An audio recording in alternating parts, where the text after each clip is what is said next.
And I'm live. Hello, everybody. Merry Christmas. I don't know if I've even got anybody here. Donald's been in the chat. Hello. And hopefully you've come to listen to me babble on. And if you haven't, well, that's fine. You can always come back and watch this later. So I hope everybody's morning is off to a good start. Obviously, my Christmas day is well underway. It's 7 o'clock in the evening.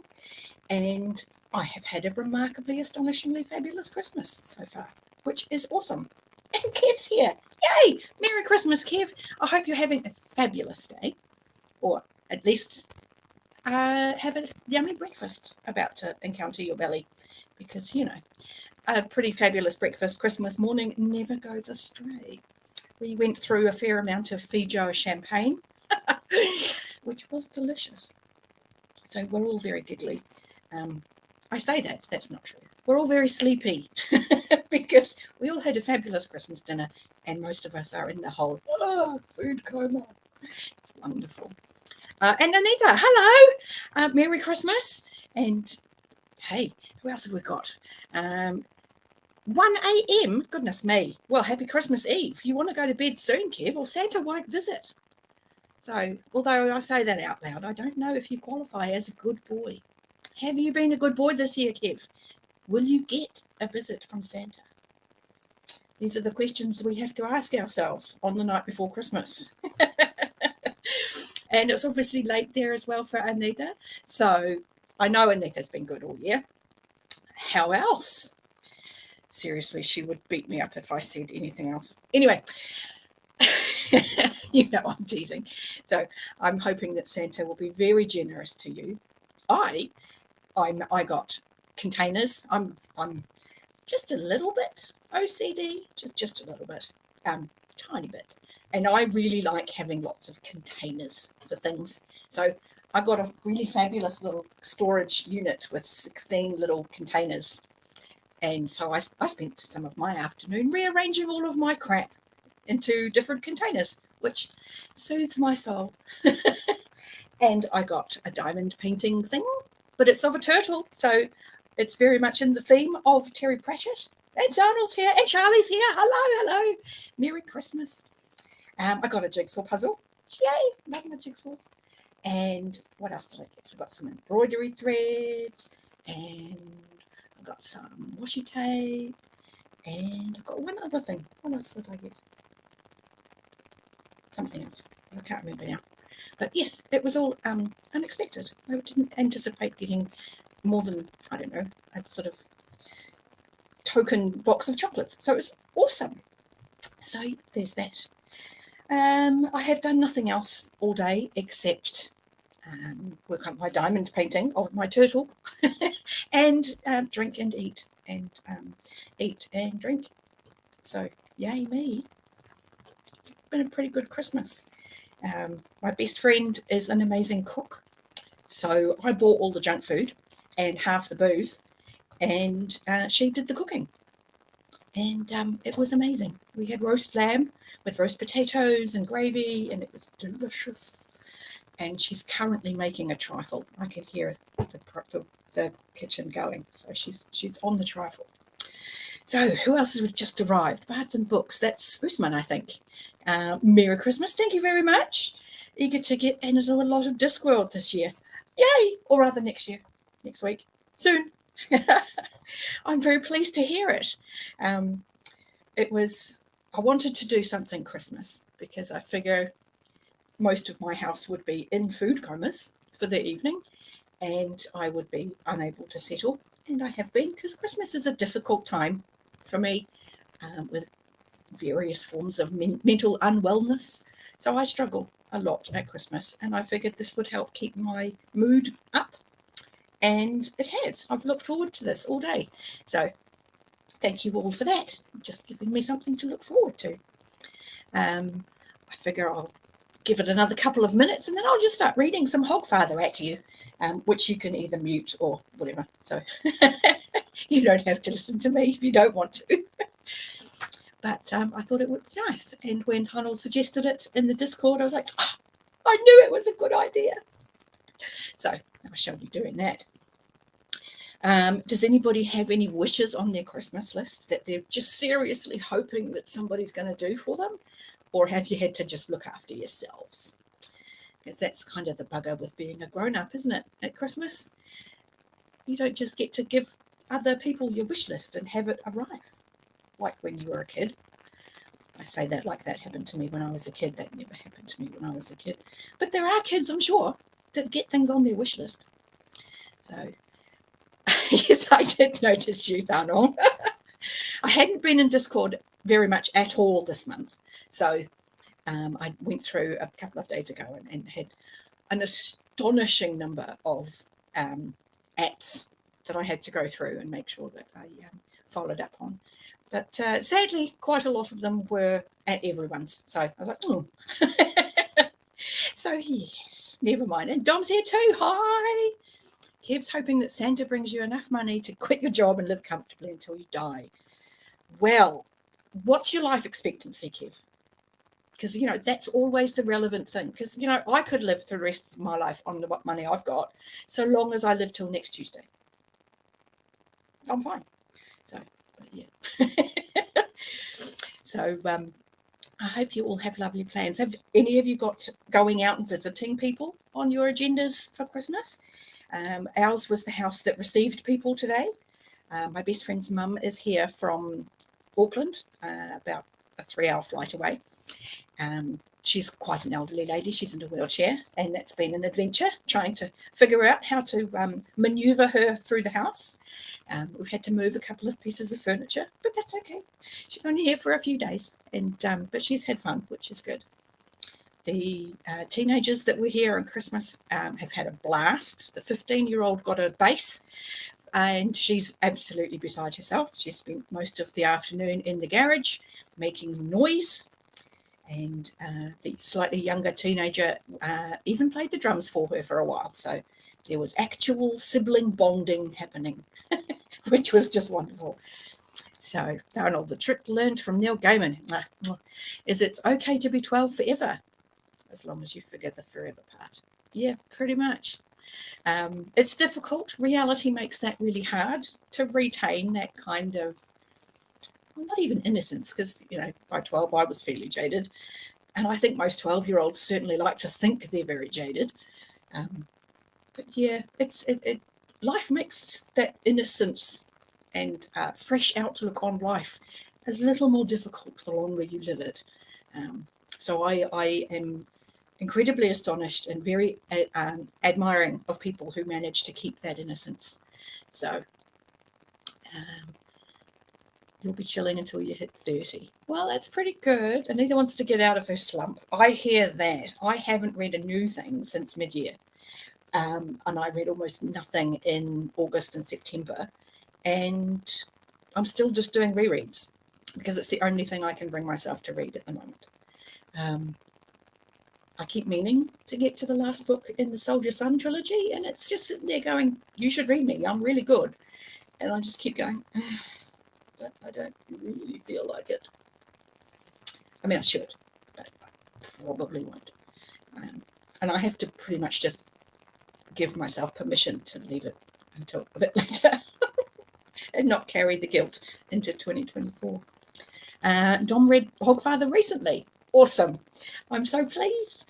It's one of my favourites. It's actually, I have a Kindle, and it's full of collections, which I recently changed all around, and I'm going to have to change it back because it's not working for me. But it's now living in a folder called Rereads. So these are things I've read multiple times, and it sits in there with quite a few other Terry Pratchett's.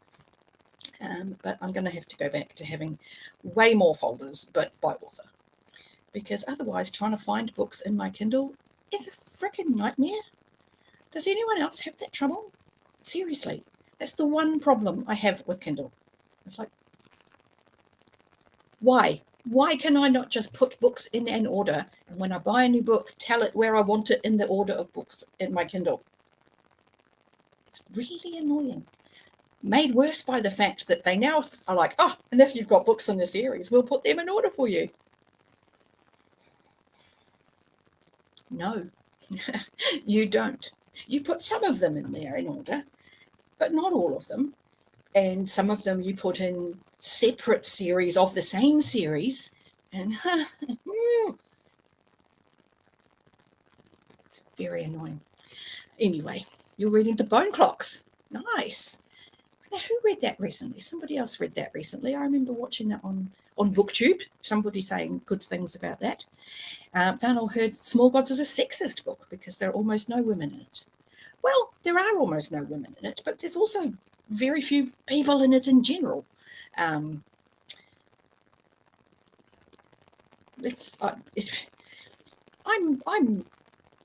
a fairly staunch feminist, and I'm pretty quick to point out the failings of female characters in a book. Terry Pratchett doesn't fall into that category. I mean, he really doesn't. Even when he was still doing quite stereotypical fantasy, which Small Gods still falls under that, even his stereotypical fantasy female wasn't completely, there was no misogyny to it. It was almost okay, if we're going to go with this fantasy female, we're going to make it a parody, and we're going to point out how ridiculous this trope is. And so, yeah, I can highly recommend the audio of Small Gods. Andy Serkis does the new recording, and his voice of the bad guy in that is perfect, like so perfect. It's fantastic. Oh, there you go. I think they're agreeing. Yes, the Bone Clocks is going on in Jimmy's Discord. If I like female empowerment, read Sydney Sheldon. Oh, good one, Dom. I'm old enough that my mother in the 80s had many Sydney Sheldon books on her bookshelves. And yeah, no. So, but the whole book isn't monks and Inquisition and such. Actually, I say that. It kind of is. There's really only... I'm just trying to think now. There's only the one girl that he... Yeah. No, that's Pyramids. I don't think there are any girls in Small Gods at all. But that's fine. It's not something I was worried about. Oh, I don't think there are. Again, it wasn't jarring in the story. Kind of the whole concept is that the civilization at the center of it is again, pyramids. Why do I get those two confused? I don't know. But it's definitely Andy Serkis that does the books, because the bad guy in it is Vorbis, and Andy Serkis voices Vorbis, and it's brilliant. So, yeah, it's brilliant. You're old school. That is not female empowerment, no. Just saying. It's really not. But anyway, we're looking at almost quarter past, which means I have been babbling for almost quarter of an hour. Although that does indicate that I have been looking forward to this all day, that I've been able to just burble for this long with almost no gaps until I got confused between two Terry Pratchett books, because I have been drinking nearly all day. So I shall be on my best behaviour, although I shall also continue drinking. Let's talk about Susan. I can totally talk about Susan. I love Susan. Susan is one of my most adored characters in Discworld. For quite a long time, she was my banner picture in the days when I was on Facebook, with the quote, "Susan was sensible," and all of the wonderful things that being sensible is, and it ends with, "Unfortunately, it doesn't make you right." And I relate to that on a very personal level. I am a very sensible person. I put things away when I'm finished with them. I'm a very organized person. I know the rules of all the things. I'm a very just so person, and I'm also not always right. So, and Anita's going to bail. Oh, I'm sorry to hear that, but get some sleep, because that way Santa can visit. And I will talk to you probably in the new year, Anita. So sleep well, and thank you for popping in. And I will make a start perhaps on some Discworld. Look at that frail old Granny Weatherwax. Look, Granny Weatherwax is my hero. There are so many amazing female characters in Discworld that pretty much any girl I would throw Discworld at. Just as you don't have to be masculine or aggressive or confrontational in being a woman and still be independent and all of the things that feminism has fought for women. Look at these characters. These are strong women.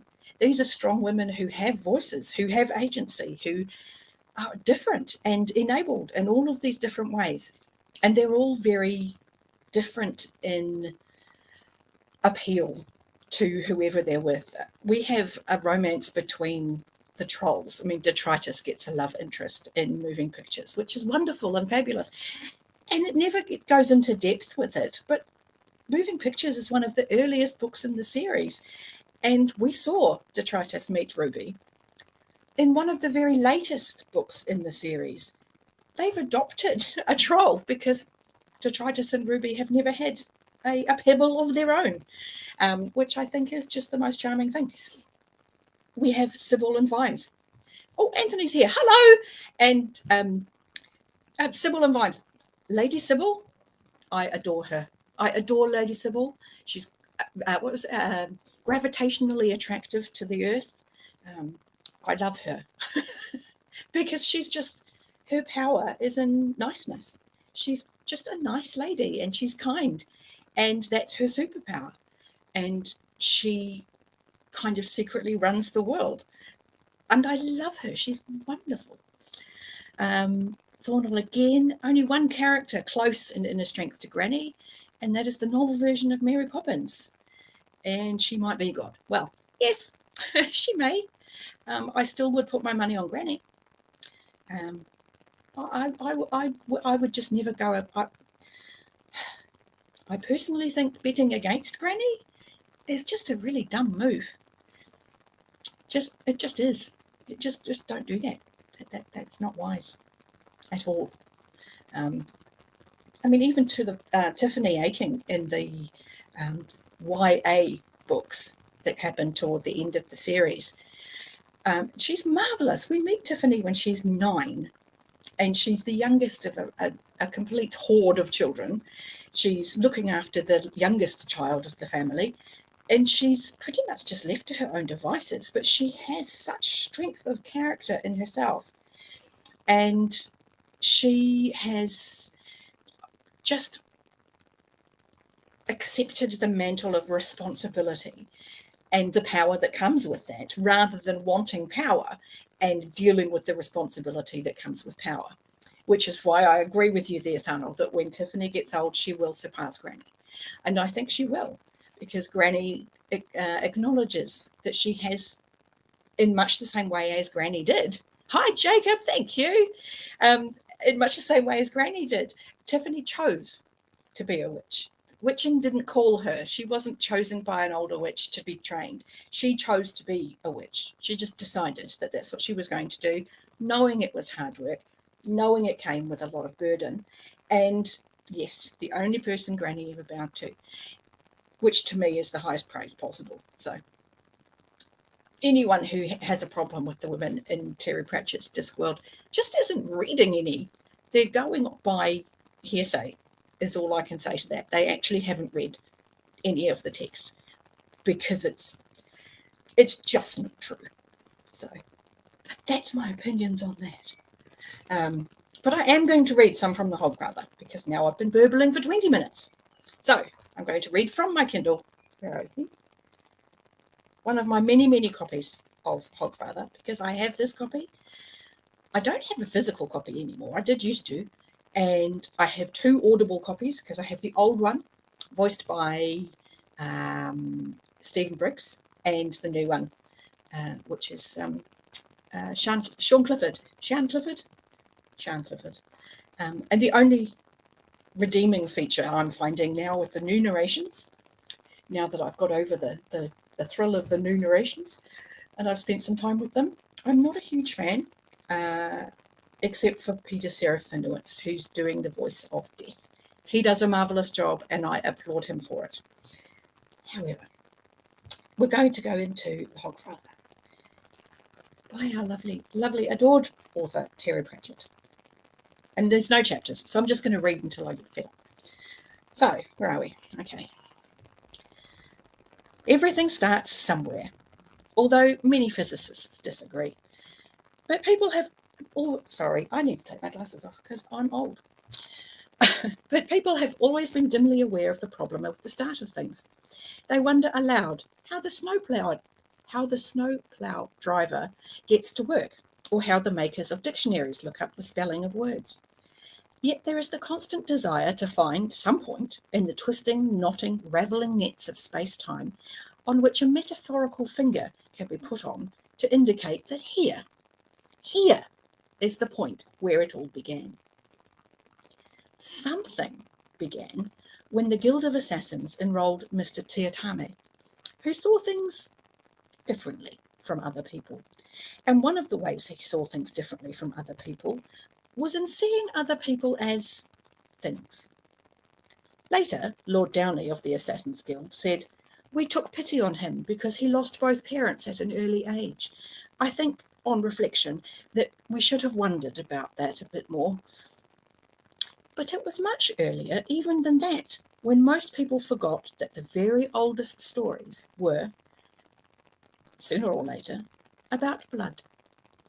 Later on, they took the blood out to make the stories more acceptable to children, or at least the people who had to read them to children, rather than the children themselves, who, on the whole, are quite keen on blood, provided it's being shed by the deserving, and then wondering where the stories went. And earlier still, when something in the darkness of the deepest caves and gloomiest forests thought, "What are they, these creatures? I will observe them." I can see chat moving.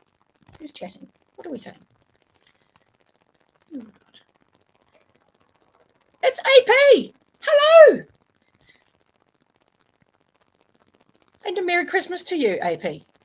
I was talking about you earlier today, actually, about the Dragon Rider books, but there you go. Maybe that's why you thought of me. Your ears are burning. I'm going to return. So, where are we? Here we go. And much, much earlier than that, when the Discworld was formed, drifting onward through the space atop 4 elephants on the shell of the giant turtle, Great Atui. Possibly, as it moves, it gets tangled like a blind man in a cobwebbed house in those highly specialised little space-time strands that try to breed in every history they encounter, stretching them and breaking them and tugging them into new shapes. Or possibly not, of course. The philosopher Didactylus has summed up an alternative hypothesis as, things just happen. What the hell? The senior wizards of Unseen University stood and looked at the door. There was no doubt that whoever had shut it wanted it to stay shut. Dozens of nails secured it to the doorframe. Planks had been nailed right across it. And finally, it had, up until this morning, been hidden by a bookshelf that had been put in front of it. "There's the sign, Ridcully," said the Dean. "You have read it, I assume you know. The sign which says, 'Do not, under any circumstances, open this door.'" "Of course I've read it," said Ridcully. "Why do you think I want it opened?" Why?" said the lecturer in recent runes. "To see why they wanted it shut, of course." Then we get a footnote. "This exchange contains almost all you need to know about human civilization. At least those bits of it that are now under the sea, fenced off, or still smoking." Anyway, he gestured to Modo, the university's gardener and odd job dwarf, who was standing by with a crowbar. "Go to it, lad." The gardener saluted. "Right you are, sir." Against a background of splintering timber, Ridcully went on. "It says on the plans that this was a bathroom. There's nothing frightening about a bathroom, for God's sake. I want a bathroom. fed up with sluicing down with you fellows. It's unhygienic. You can catch stuff. My father told me that. You can, where you get lots of people bathing together, the Veruca gnome is running around with his little sack. Is that like the tooth fairy? The Dean said sarcastically. Look, I'm in charge here, and I want a bathroom of my own, said Red Cully firmly. And that's all there is to it. All right, I want a bathroom in time for the Hog's Watch night. Understood? And that's a problem with beginnings. Sometimes, when you're dealing with occult forces, the realms have quite a different attitude to time, and you get the effect a little way ahead of the cause. From somewhere on the edge of hearing came a klingle, klingle, klingle, klingle noise like little silver bells. At about the same time as the Arch-Chancellor was laying down the law, Susan Stow-Hallett was sitting up in bed, reading by candlelight. Frost patterns curled across the windows. She quite liked these early evenings. Once she'd put the children to bed, she was more or less free and left to herself. Mrs. Gator was pathetically scared of giving her any instructions, even though she paid Susan's wages. Not that the wages were important, of course. What was important was that she was being her own person, and she was holding down a real job. And being a governess is a real job.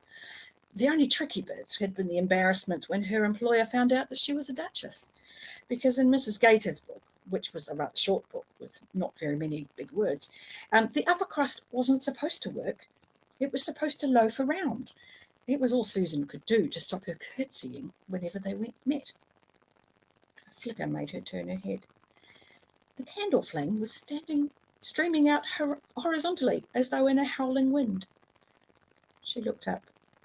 The curtains billowed away from the window, which flung itself open with a clatter. But there was no wind. At least, no wind in this world.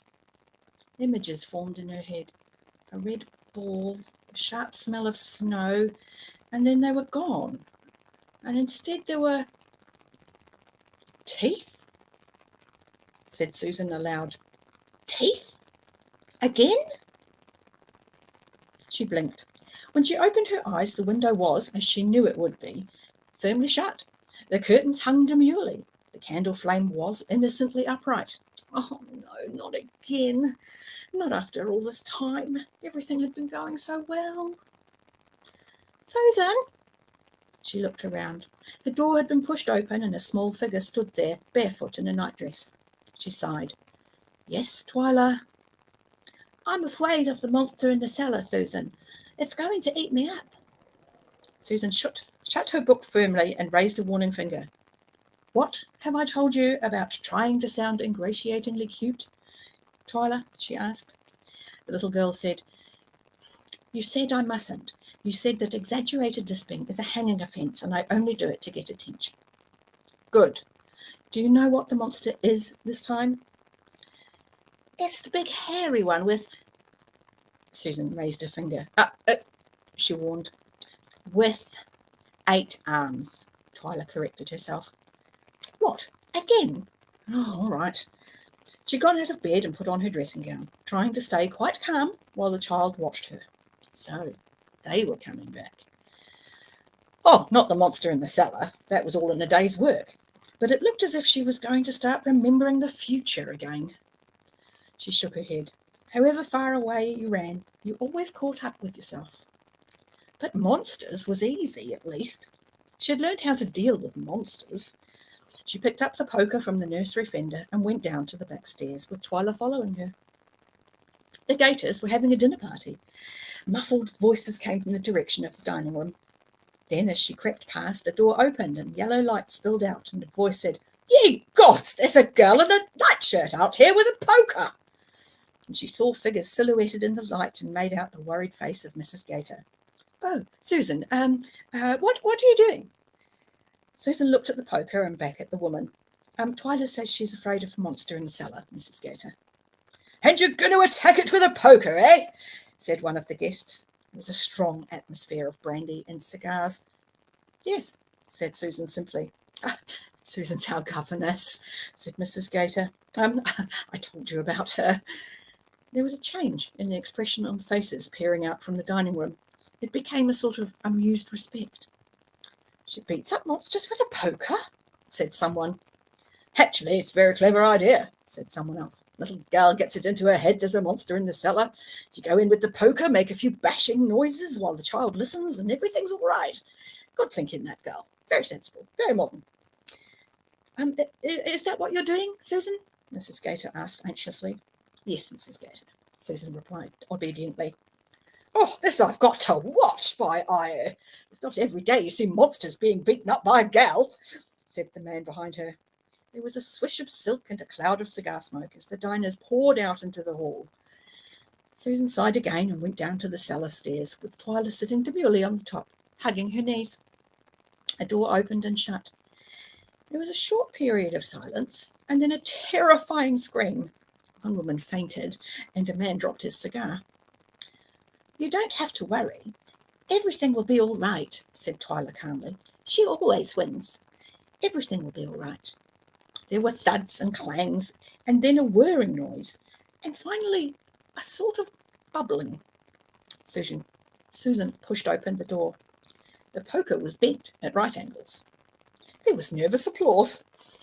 "Oh, very well done," said a guest. "Very psychological. Very clever idea, that is, bending the poker. I expect you're not afraid any more, eh, little girl?" "No," said Twyla. Very psychological." "Susan says don't get afraid, get angry," said Twyla.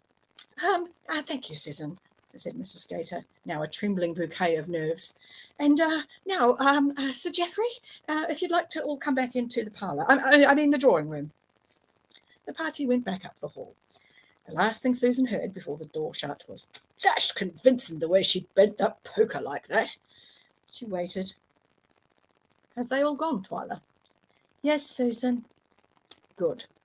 And Susan went back down into the cellar and emerged, towing something large and hairy with 8 legs. She managed to haul it up the steps and down the other passage to the backyard, where she kicked it out. It would evaporate before dawn. "That's what we do to monsters," she said. Twyla watched carefully.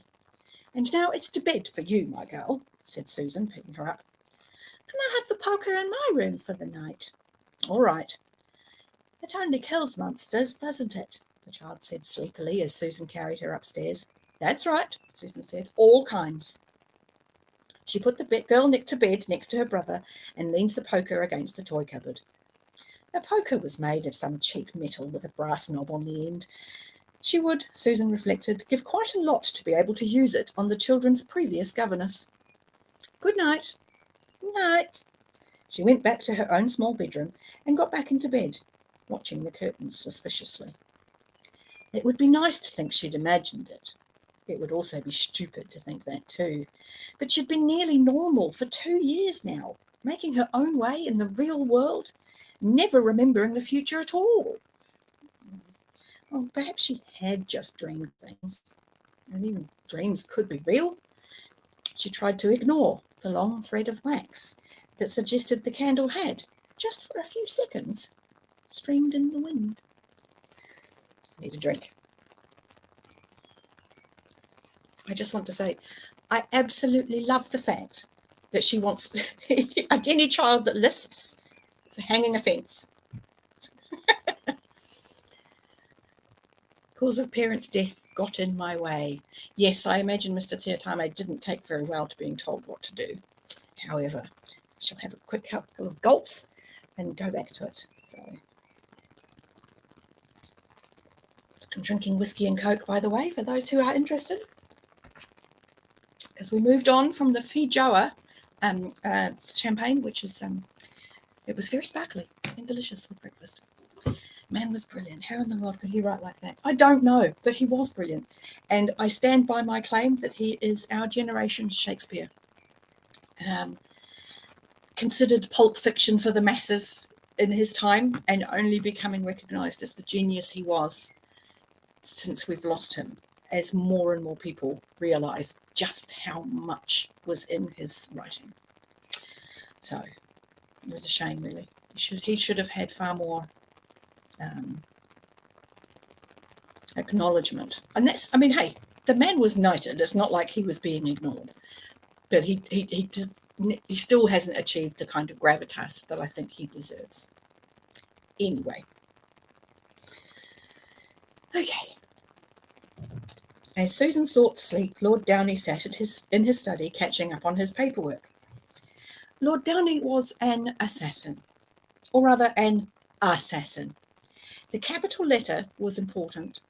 It separated those curs who went around murdering people for money from the gentlemen who were occasionally consulted by other gentlemen who wished to have removed, for a consideration, like inconvenient razor blades from the candy floss of life. The members of the Guild of Assassins considered themselves cultured men who enjoyed good music, food, and literature.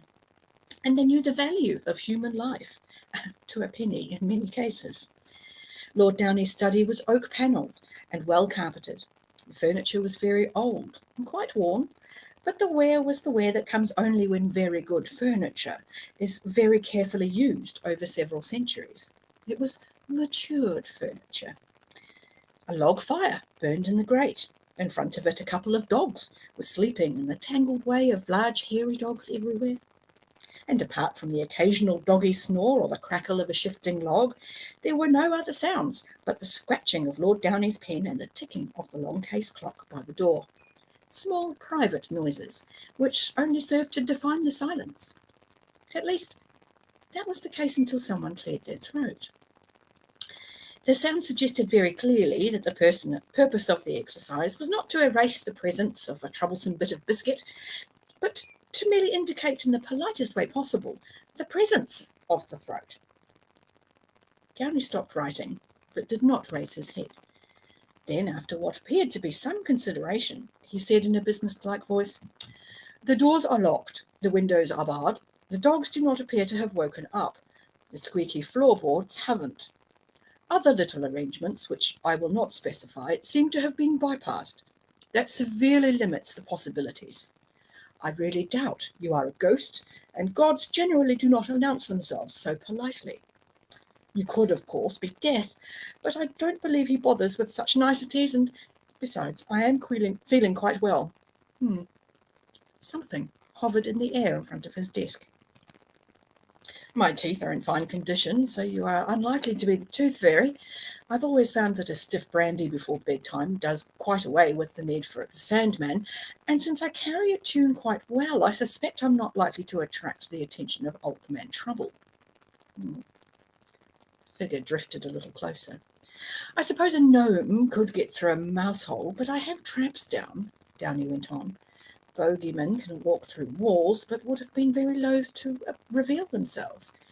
Really? You have me at a loss." And then he looked up. A grey robe hung in the air. It appeared to be occupied, in that it had a shape, although the occupant was invisible. A prickly feeling crept over Downey that the occupant wasn't visible, merely not, in any physical sense, there at all. "Good evening," he said. The robe said, "Good evening, Lord Downey." His brain registered the words. His ears swore they hadn't heard anything. "But you didn't become the head of the Assassin's Guild by taking fright easily. Besides, the thing wasn't frightening. It was, thought Downey, astonishingly dull. If monotonous drabness could take on a shape, it would be the shape this had chosen. "You appear to be a spectre," he said. "Our nature is not a matter for discussion," arrived in his head. "We offer you a commission." "You wish someone inhumed?" said Downey. "Brought to an end." Downey considered this. It was not as unusual as it appeared. There were precedents. Anyone could buy the services of the Assassin's Guild. Several zombies had, in the past, employed the Guild to settle scores with their murderers. In fact, the Guild, he liked to think, practiced the ultimate democracy. You didn't need intelligence, social position, beauty, or charm to hire it. You just needed money, which, unlike the other stuff, was available to everyone. Well, except for the poor, of course, but there was no helping some people. Brought to an end. That was an odd way of putting it. "We can," he began. The payment will reflect the difficulty of your task. Our scale of fees, the payment will be $3 million. Downey sat down. That was 4 times higher than any fee yet earned by any member of the guild, and that had been a family special rate, including overnight guests. No questions asked, I presume, he said, buying time. No questions answered. Does the suggested fee represent the difficulty involved? The client is heavily guarded? Not guarded at all, but almost certainly impossible to delete with conventional weapons. Downey nodded. This was not necessarily a big problem, he said to himself. The guild had amassed quite a few unconventional weapons over the years. Delete. It's an unusual way of putting it. We like to know for whom we are working, he said. We are sure you do. I mean that we need to know your name, or names. In strict client confidentiality, of course. We have to write something down in our files. You may think of us as the auditors. Really? What is it you audit? Everything. I think we need to know something about you. We are the people with $3 million. Downey took the point, although he didn't like it. $3 million could buy a lot of no questions. Really? In the circumstances, since you are a new client, I think we would like payment in advance. As you wish. The gold is now in your vault. You mean it will shortly be in our vault, said Downey. No, it has always been in your vaults. We know this because we have just put it there. Downey watched the empty hood for a moment and, without shifting his gaze, reached out and picked up the speaking tube. Mr. Winvo, he said, after whistling into it. Good, yes. Tell me, how much do we have in our vaults at the moment? Oh, approximately. To the nearest million, say. He held the tube away from his ear for a moment and then spoke into it again. Well, be a good chap and check anyway, would you? He hung up the tube and placed his hands flat on the desk in front of him. Can I offer you a drink while we wait? He said. Yes, we believe so. Downey stood up with some relief and walked over to his large drinks cabinet. His hand hovered over the guild's ancient and valuable tantalus with its labelled decanters of myrrh, nig, trop, and Glilshore. And what would you like to drink? He said, wondering where the auditor kept its mouth. Hand hovered just for a moment over the smallest decanter, marked no swap. We do not drink. But did you just say I could offer you a drink? Indeed, we judge you fully capable of performing that action. Ah. Downey's hand hesitated over the whiskey decanter, and then he thought better of it. At that point, the speaking tube whistled. Yes, Mr. Winvo. Really? Indeed. I myself have frequently found loose change under the sofa cushions. It's quite amazing how it no, I wasn't being, yes, I did have some reason to. No blame attaches to you. And no, I could hardly see how, yes. Yes, go and have a rest. Yes, good idea. Thank you. He hung up the tube again. The cowl hadn't moved. We will need to know where and when and of course who, he said after a moment. The cowl nodded. The location is not on any map. We would like the task to be completed within the week. This is essential. As for the who, a drawing appeared on Downey's desk, and in his head arrived the words, let us call him the Fat Man. Is this a joke? Said Downey. We do not joke. No, you don't, do you? Said Downey, thought Downey, as he drummed his fingers. There are many who would say this person doesn't exist, he said. He must exist. How else could you so readily recognize his picture? And many are in correspondence with him. Well, of course, yes. In a sense, he exists. In a sense, everything exists. It is cessation of existence that concerns us here. Finding him would be a little difficult. You will find persons on any street who can tell you his approximate address. Yes, of course, said Downey, wondering why anyone would call them a person. It was an odd usage. But as you say, I doubt they could give map references. And even then, how could the fat man be inhumed? A glass of poisoned sherry, perhaps? The cowl had no face to crack a smile.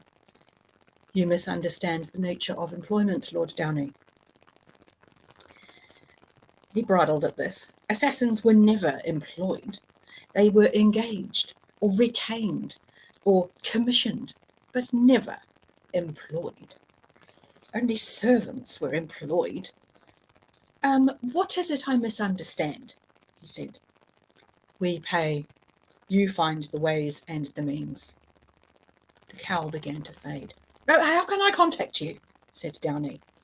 We will contact you. We know where you are. We know where everyone is. The figure vanished. At the same moment, the door was flung open to reveal the distraught figure of Mr. Winvo, the guild treasurer. Excuse me, my lord, but I really had to come up. He flung some discs on the desk. Look at these! Downey carefully picked up a golden circle. It looked like a small coin, but... No denomination, said Mr. Winvo. No heads, no tails, no milling, just a blank disc. They're all just blank discs. Downey opened his mouth to say valueless, and then he realised he was half hoping that this was the case. If they, whoever they were, had paid in worthless metal, then there wasn't even the glimmering of a contract. But he could see this wasn't the case. Assassins learn to recognise money early in their careers. Blank discs, he said, of pure gold. Winvo nodded mutely. That will do nicely, said Downey. It must be magical, said Winvo, and we never accept magical money. Downey bounced the coin on the desk a couple of times. It made a satisfyingly rich thunking noise. It wasn't magical. Magical money would look real, because its whole purpose was to deceive, but this didn't need to ape something as human and adulterated as mere currency. This is gold, it told his fingers. Take it or leave it. Downey sat and thought while Winvo stood and worried. We'll take it, he said. But thank you, Mr. Winvo, that is my decision, said Downey, and he stared into space for a while, and then smiled. Is Mr. Teatime still in the building? Mr. Teatime still in the building. Winvo stood back. I thought the council had agreed to dismiss him, he said stiffly, after that business with... Mr. Teatime does not see the world in quite the same way as other people, said Downey, picking up the picture from his desk and looking at it thoughtfully. Well, indeed, I think that is certainly true. Please send him up. The guild attracted all sorts of people, Downey reflected. He found himself wondering how it had come to attract Winvo. For one thing, it was hard to imagine him stabbing anyone in the heart in case he got blood on the victim's wallet. Whereas Mr. Teatime... The problem was that the guild took young boys and gave them a splendid education and incidentally taught them how to kill, cleanly and dispassionately, for money and for the good of society, or at least that part of society that had money. And what other kind of society was there? But very occasionally you found you'd got someone like Mr. Teatime to whom the money was merely a distraction. Mr. Teatime had a truly brilliant mind, but it was brilliant like a fractured mirror, all marvellous facets and rainbow, but ultimately something broken. Mr. Teatime enjoyed himself too much, and other people too. Downey had privately decided that sometime soon Mr. Teatime was going to meet with an accident. Like many people with no actual morals, Lord Downey did have standards, and Teatime repelled him. Assassination was a careful game, usually played against people who knew the rules, or at least could afford the services of those who did. There was a considerable satisfaction in a clean kill. What there wasn't supposed to be was pleasure in a messy one. That sort of thing led to talk. On the other hand, Teatime's corkscrew of a mind was exactly the tool to deal with something like this. And if he didn't, well, that was hardly Downey's fault, was it? He turned his attention back to the paperwork for a while. It was amazing how the stuff mounted up, but she had to deal with it. It wasn't as though they were murderers after all. There was a knock at the door. He pushed the paperwork aside and sat back. "Come in, Mr. Teatime," he said. It never hurt to put the other fellow slightly in awe of you. In fact, the door was opened by one of the guild's servants, carefully balancing a tea tray. "Ah, Carter," said Lord Downey, recovering magnificently. "Just put it on the table over there, will you?" "Yes, sir," said Carter. He turned and nodded. "Sorry, sir, I will go and fetch another cup directly, sir." "What?" "For your visitor, sir." "What visitor?" "Oh, when Mr. Teacher—" He stopped and turned. There was a young man sitting on the hearthrug, playing with the dogs. "Mr. Teatime!" "It's pronounced Mr. Teatame, sir," said Teatime with just a hint of reproach. "Everyone gets it wrong, sir."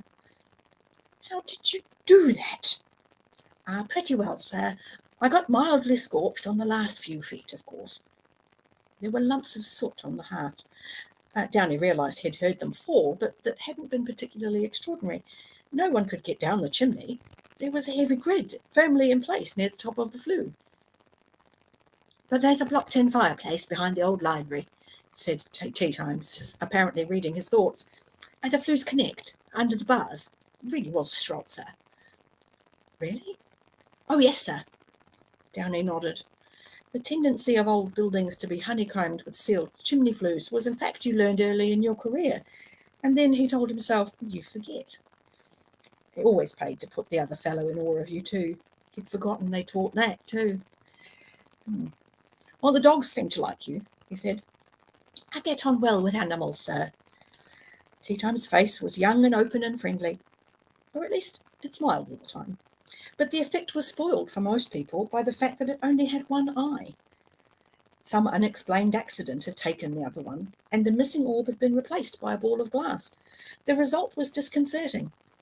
But what bothered Lord Downey far more was the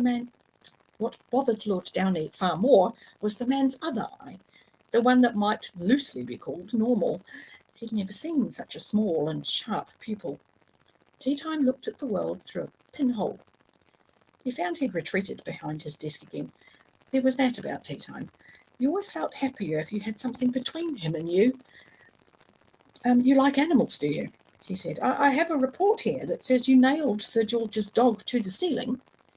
"I couldn't have it barking while I was working, sir." "Some people would have drugged it." "Oh." Teatime looked despondent for a moment, but then he brightened. "But I definitely fulfilled the contract, sir. There can be no doubt about that, sir. I checked Sir George's breathing with a mirror as instructed. It is in my report." Yes, indeed." Apparently, the man's head had been several feet from his body at that point. It was a terrible thought that Teatime might see nothing incongruous about this. "And the servants?" he said. "I couldn't have them bursting in, sir." Downey nodded, half hypnotised by the glassy stare and the pinhole eyeball. "No, you couldn't have them bursting in, and an assassin might well face serious professional opposition, possibly even by people trained by the same teachers. But an old man and a maidservant who'd merely had the misfortune to be in the house at the time. There was no actual rule, Downey had to admit. It was just that over the years, the guild had developed a certain ethos, and members tended to be very neat about their work, even shutting doors behind them and generally tidying up as they went. Hurting the harmless was worse than a transgression against the moral fabric of society. It was a breach of good manners. It was even worse than that. It was bad taste. But no actual rule. That was all right, wasn't it, sir?" said Teatime with apparent anxiety. "It lacked elegance," said Downey. "Thank you, sir. Yes, I'm always happy to be corrected. I shall remember that the next time." Downey took a deep breath. "It's about that I wish to talk," he said. He held up the picture of, was it that thing called him? The Fat Man? "As a matter of interest," he said, "how would you go about inhuming this gentleman?" Anyone else, he was sure, would have burst out laughing. They would have said things like, "Is this a joke, sir?" Teatime merely leaned forward with a curious, intent expression. "Difficult, sir." "Oh, certainly," Downey agreed. I would need some time to prepare a plan. Tea Time went on. Of course. And there was a knock at the door, and Carter came in with another cup and saucer. He nodded respectfully to Lord Downey and crept out again. Right, sir, said Tea Time. I'm sorry, said Downey, momentarily distracted. I have thought of a plan, sir, said Tea Time patiently. You have? Yes, sir. As quickly as that? Yes, sir. Ye gods. Well, sir, you know we are encouraged to consider hypothetical problems. Yes, a very valuable exercise.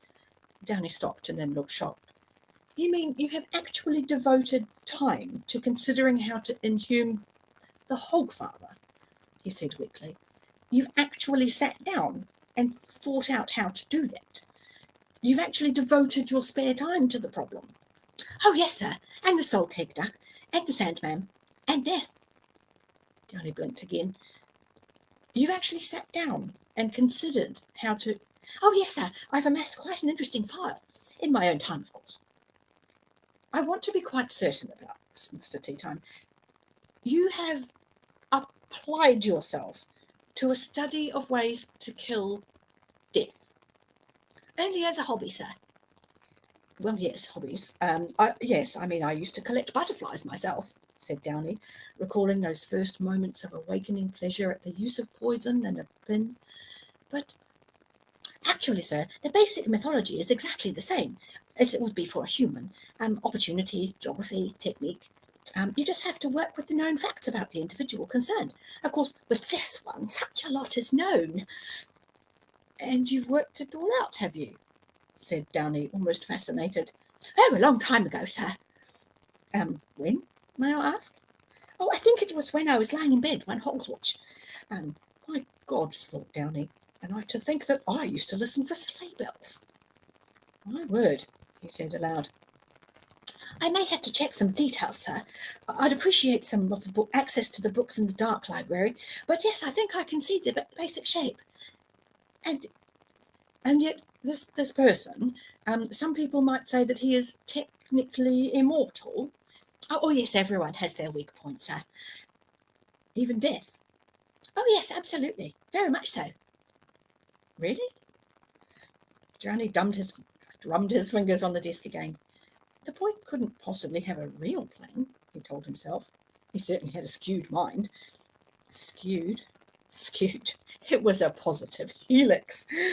But the fat man wasn't just another target in some mansion somewhere. It was reasonable to assume that people had tried to trap him before. He felt happy about this, though. Tea Time would fail, and possibly even fail fatally, if this plan was stupid enough. And maybe the guild would lose the gold. But maybe not. Very well, he said. I don't need to know what your plan is. Oh, that's just as well, sir. What do you mean? Because I don't propose to tell you, sir.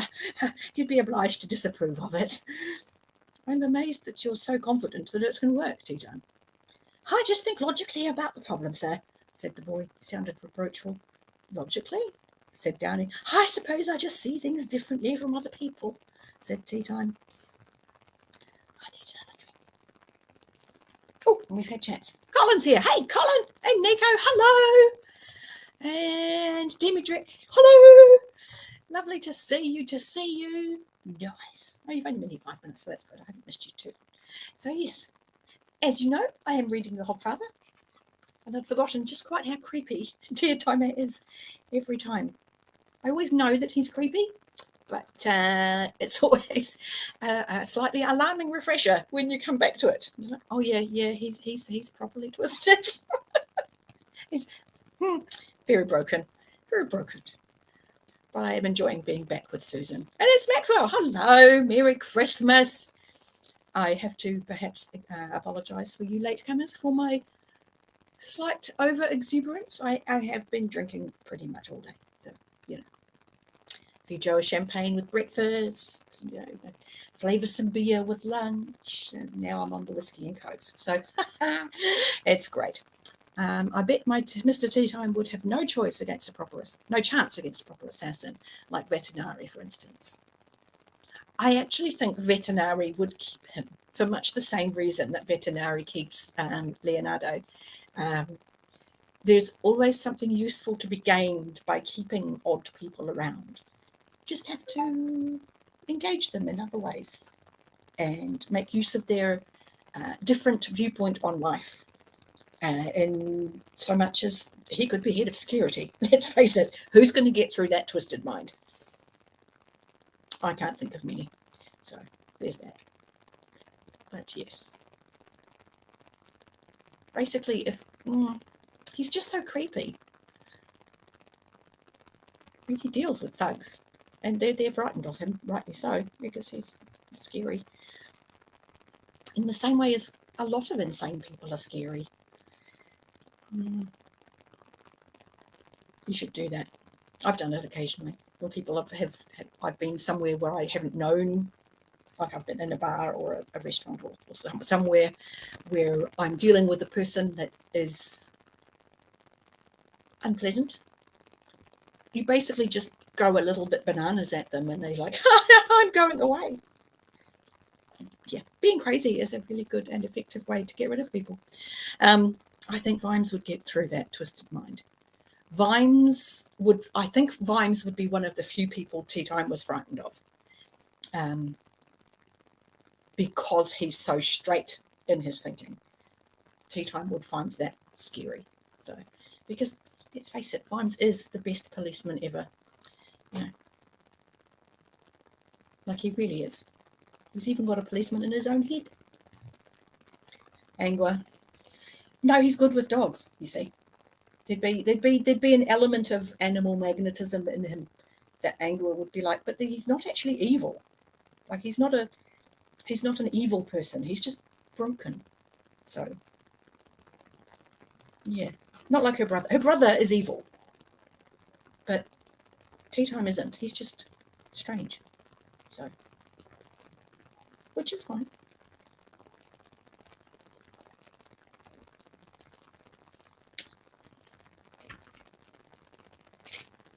Tea Time's only a bad guy because he was brought up by the assassins. So if he'd been brought up by, I don't know, some dwarves, he'd probably be the best ever mechanical, I don't know, clockmaker, or maybe he would invent new makeup or humorous masks for Boffo, or yeah. It's only because he was brought up by assassins and given a very an odd set of criteria by which to judge value. So anyway, and of course the most dangerous witch ever, Nanny Og. She is the most dangerous witch ever because she's Granny's best friend, which means she has to be able to deal with Granny in a bad mood, good mood, a I'm out to get you mood, and never have had her house blown up. That takes some skill because, I imagine that only possible by somebody of Nanny's innate, what's the word? There's a word. It's not friendliness, but it's an amiability. Her innate amiability. Her ability to just let people be themselves. I do like Nanny. I have a Nanny bookmark that I got from my Discworld haul mid-year, and it's marvellous. It's her in her red boots dancing on a table. Because however much I admire and adore Granny and wanted to grow up to become Granny, I am slowly turning into Nanny. My teeth are getting really bad, and I am considerably closer to spherical than not. So I do need to buy some red boots, but that will come, I'm sure. But although I would be interested on the thought of animals and Mr. Tea Time, of wondering what Gaspode thinks of him. Because let's face it, Gaspode is far more human than most humans. Okay. Right, back to it. It was a quiet day for Susan, although on the way to the park, Gowan trod on a crack in the pavement. On purpose. One of the many terrors conjured up by the previous governess, his happy way with children, had been the bears that waited around in the streets to eat you if you stood on the cracks. Susan had taken to carrying the poker under her respectable coat, One wallop generally did the trick. They were amazed anyone even saw them. Gawain, she said, eyeing a nervous bear who had suddenly spotted her and was now trying to inch away nonchalantly. Yes. You meant to tread on that crack so that I'd have to thump some poor creature whose only fault is wanting to tear you limb from limb. I was just skipping. Quite. Real children don't go hoppity-skip unless they're on drugs. He grinned at her.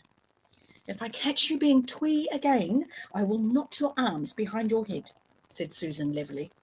He nodded and went to push Twyla off the swings. Susan relaxed, satisfied.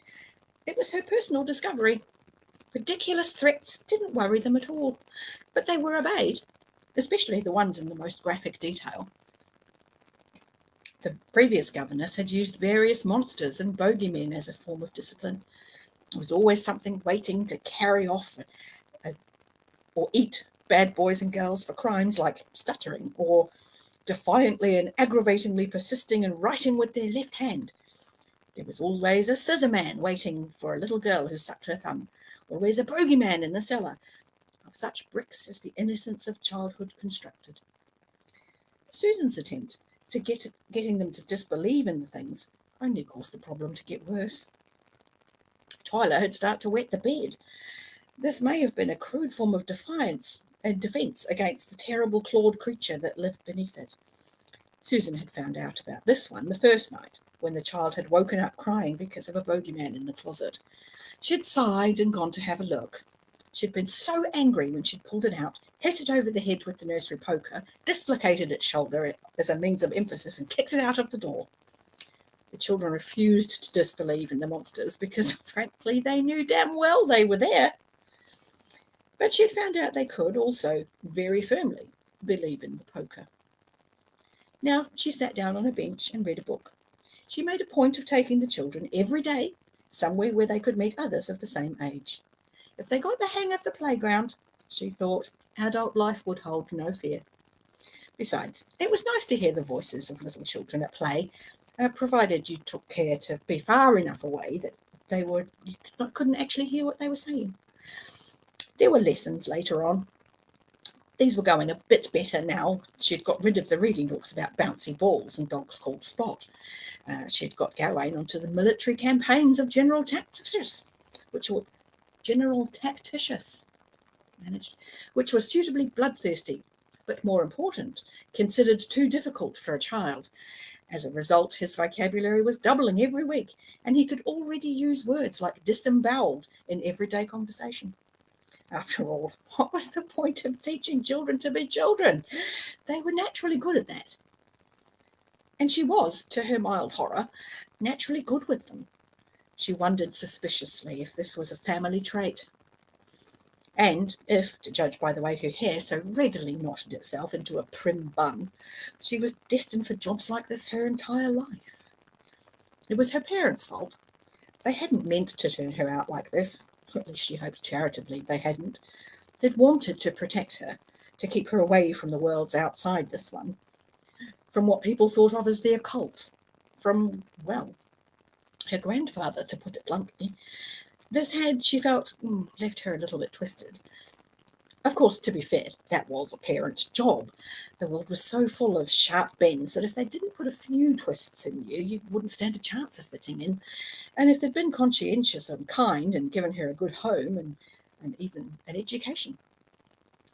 It had been a good education too, but it had only been later on that she'd realised that it had been an education in, well, education. It had meant that if anyone ever needed to calculate the volume of a comb, they could confidently call on Susan Stow-Hallett. Anyone at a loss to recall the campaigns of General Tacticius or the square root of 27.4, they would not find her wanting. If you needed someone who could talk about household items and things to buy in shops in 5 languages, then Susan was at the head of the queue. Education had been easy. Learning things was harder. Getting an education was a bit like a communicable sexual disease. It made you unsuitable for a lot of jobs, and then you had the urge to pass it on. She'd become a governess. It was one of the few jobs a known lady could do, and she'd taken to it well.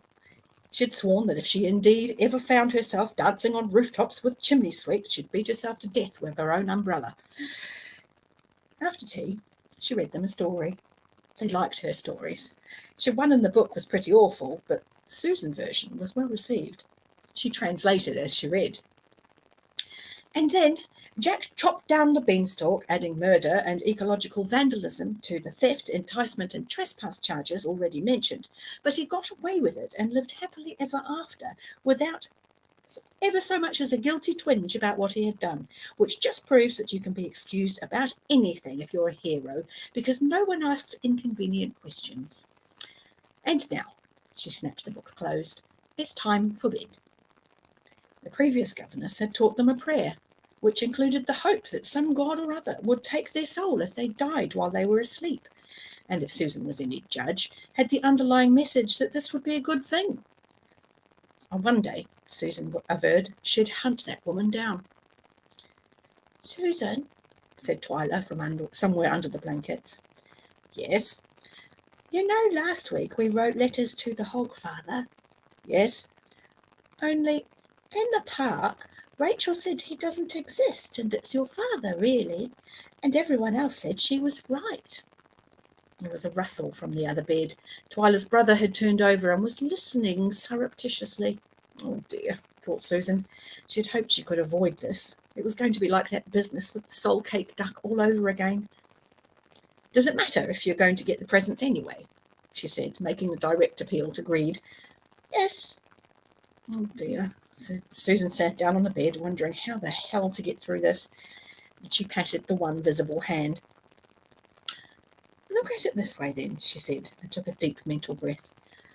Wherever people are obtuse and absurd, and wherever they have, by even the most generous standards, the attention span of a small chicken in a hurricane and the investigative ability of a one-legged cockroach, and wherever people are inanely credulous, pathetically attached to the certainties of the nursery, and in general have as much grasp of the realities of the physical universe as an oyster has of mountaineering, then yes, Twyla, there is a Hogfather. There was silence from under the bedclothes, but she sensed that the tone of voice had worked. The words had meant nothing. That, as her grandfather might have said, was humanity all over. Good night. Good night, said Susan. It wasn't even a bar. It was just a room where people drank while they waited for other people with whom they had business. The business usually involved the transfer of ownership of something from one person to another, but then what business doesn't? 5 businessmen sat around a table lit by a candle stuck in a saucer. There was an opal bottle between them, and they were taking some care to keep it away from the candle. It's gone 6, said one, a huge man with dreadlocks and a beard you could keep goats in. The clock struck ages ago. He ain't coming. Let's go. Sit down, would you? Assassins are always late. 'Cause of style, right? This one's mental. Eccentric. What's the difference? A bag of cash. The 3 that hadn't spoken yet looked at one another. What's this? He never said he was an assassin, said Chicken Wire. He never said the guy was an assassin, did he, Banjo? There was a sound like distant thunder. It was Banjo Lillywhite clearing his throat. That's right, said a voice from the upper slopes. You've never said. The others waited until the rumble died away. Even Banjo's voice hulked. The first speaker waved his hands vaguely, trying to get the point across that someone was a hamper of food, several folding chairs, a tablecloth, an assortment of cooking gear, and an entire colony of ants short of a picnic. Mental. And he's got a funny eye. It's just glass, all right, said the one known as Cat's Eye, signalling a waiter for 4 beers and a glass of milk. And he's paying $10,000 each. I don't care what kind of eye he's got. I heard it was made the same stuff they make them fortune-telling crystals out of. You can't tell me that's right. And he looks at you with it, said the first speaker. He was known as Peachy, although no one had ever found out why. Peachy was not someone you generally asked questions of, really, except the sort that go like, if I give you all my money, could you not break the other leg? Thank you. Cat's Eye sighed. Certainly there was something odd about Mr. Teatime. There was no doubt about that. But there was something weird about all assassins. And the man paid well. Lots of assassins used informants and locksmiths. It was against the rules, technically. But standards were going down everywhere, weren't they? Usually they paid you late and sparsely, as if they were the one doing you a favour. But Teatime was okay. True, after a few minutes talking to him, your eyes began to water, and you felt like you needed to scrub your skin, even on the inside, but no one was perfect, was they? Peachy leaned forward. You know what? He said. I reckon he could be here already, in disguise, laughing at us. If he's in here laughing at us, he cracked his knuckles. Medium Dave Lillywhite, the last of the five, looked around. There were indeed a number of solitary figures in the low dark room. Most of them wore cloaks with big hoods. They sat alone, in corners, hidden by the hoods. None of them looked very friendly. Don't be daft, Peachy. That's the sort of thing they do, Peachy insisted. They're masters of disguise. If they're ironers. That guy sitting by the fire has got an eye patch, said Medium Dave. Medium Dave didn't speak much. He watched a lot. The others turned to stare. He'll wait till we're off our guard, then go, ah ha ha, said Peachy. They can't kill you unless it's for money, said Cat's Eye. But now there was a soupçon of doubt in his voice. They kept their eyes on the hooded man. He kept his eye on them. If asked to describe what they did for a living, the five men around the table would have said something like, this and that, or, the best I can. Although in Banjo's case, he'd probably have said, duh. They were, by the standards of an uncaring society, criminals, although they wouldn't have thought of themselves as such, and couldn't even spell words like nefarious. What they generally did was move things around. Sometimes things were on the wrong side of a steel door, say, or in the wrong house. Sometimes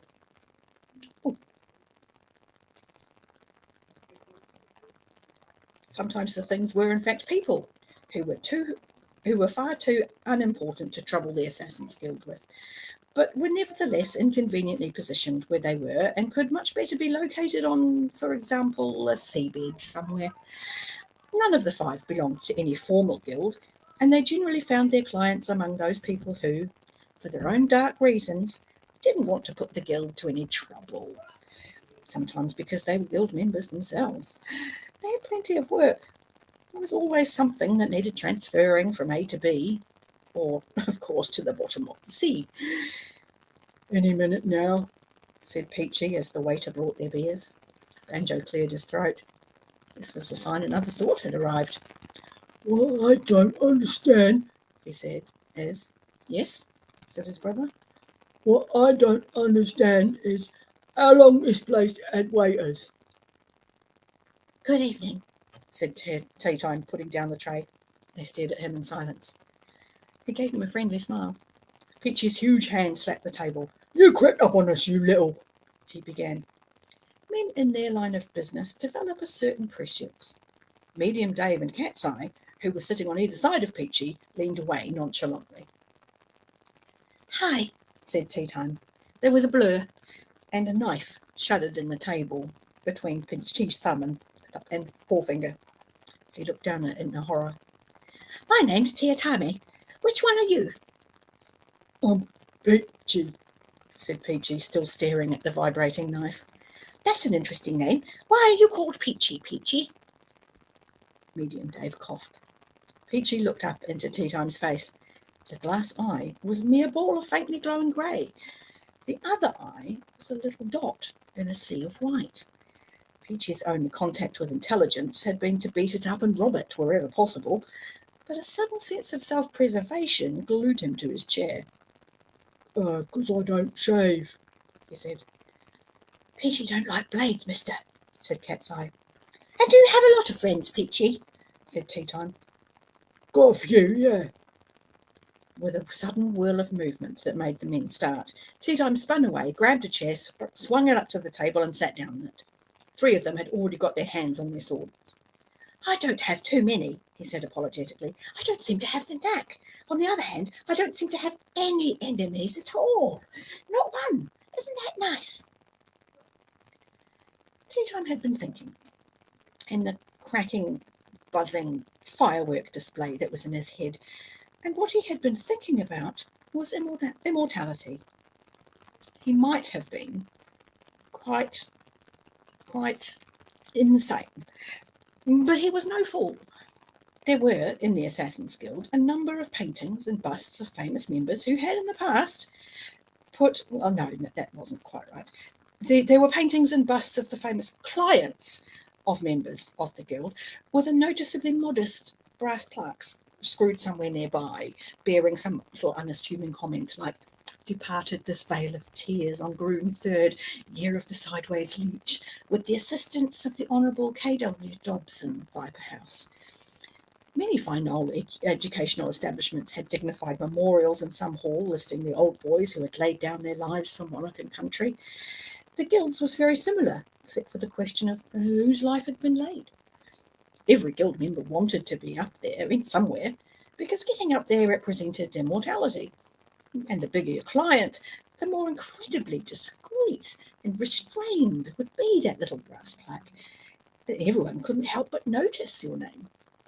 In fact, if you were very, very renowned, they wouldn't even have to write your name down.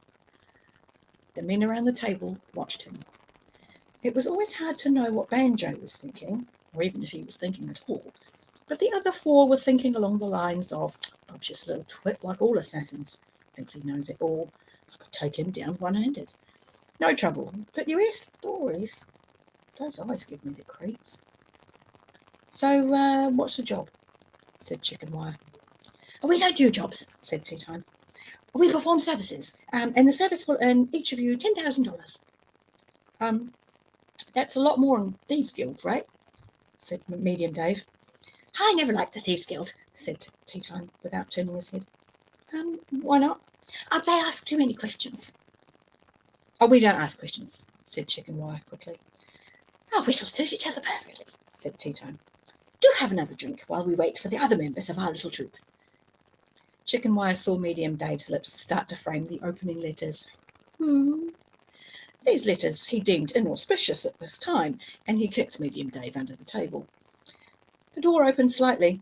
A figure came in, but only just.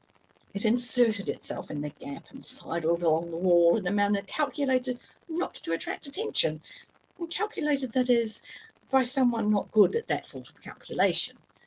It looked at them over its turned-up collar. "That's a wizard," said Peachy. The figure hurried over and dragged up a chair. "No, I'm not," it hissed. "I'm incognito."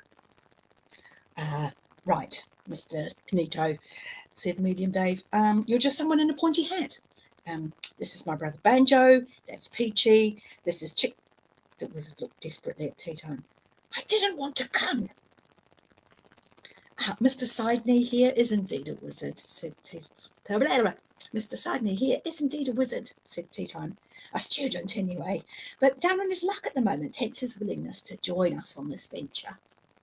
Exactly how far down on his luck?" said Medium Dave. "Excuse me." The wizard tried not to meet anyone's gaze. "I made a misjudgment on the wager," he said. "Lost a bet, you mean?" said Chicken Wire. "I paid up on time," said Sidney. "Yes. But Chrysoprase the troll has this odd little thing about money that turns into lead the next day," said Tea Time cheerfully. "So our friend needs to earn a little cash in a hurry, and in a climate where his arms and legs stay on." No one said anything about there being magic in all this," said Peachy. "Our destination is, probably should think of it as something like a wizard's tower," said Tea Time. "It isn't an actual wizard's tower, is it?" said Medium Dave. "They've got a very odd sense of humour when it comes to booby traps." "No." "Guards?" "I believe so, according to legend, but nothing very much." Medium Dave narrowed his eyes. "There's valuable stuff in this tower?" "Oh, yes. Why ain't there any guards, then?" The person who owns the property probably doesn't realise the value of what they have. Locks, said Medium Dave. Oh, on our way, we shall be picking up a locksmith. Yes. Who? Mr. Brown. They nodded.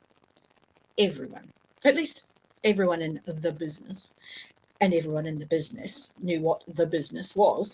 And if you didn't know what the business was, then you weren't a businessman, knew Mr. Brown. His presence anywhere around a job gave it a certain air of respectability. He was a neat, elderly man who'd invented most of the tools in his big leather bag. No matter what cunning you'd use to get into a place, or overcome a small army, or find a secret treasure room, sooner or later you sent for Mr. Brown, who'd turn up with his leather bag and his little springy things and his little bottles of strange alchemy and his neat little boots, and he'd do nothing for 10 minutes but look at the lock.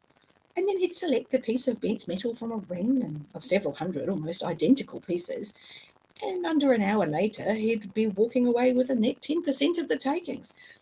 Of course, you didn't have to use Mr. Brown's services. You could always opt to spend the rest of your life looking at a locked door. All right, where is this place? Said Peachy. Tea Time turned and smiled at him. If I'm paying you, why isn't it me who's asking the questions? Peachy didn't even try to outstare the glass eye. Just want to be prepared is all, he mumbled. Oh, good reconnaissance is the essence of a successful operation, said Tea Time. He turned and looked up at the box that was Banjo and added, What is this? This is Banjo, said Medium Dave, rolling himself a cigarette.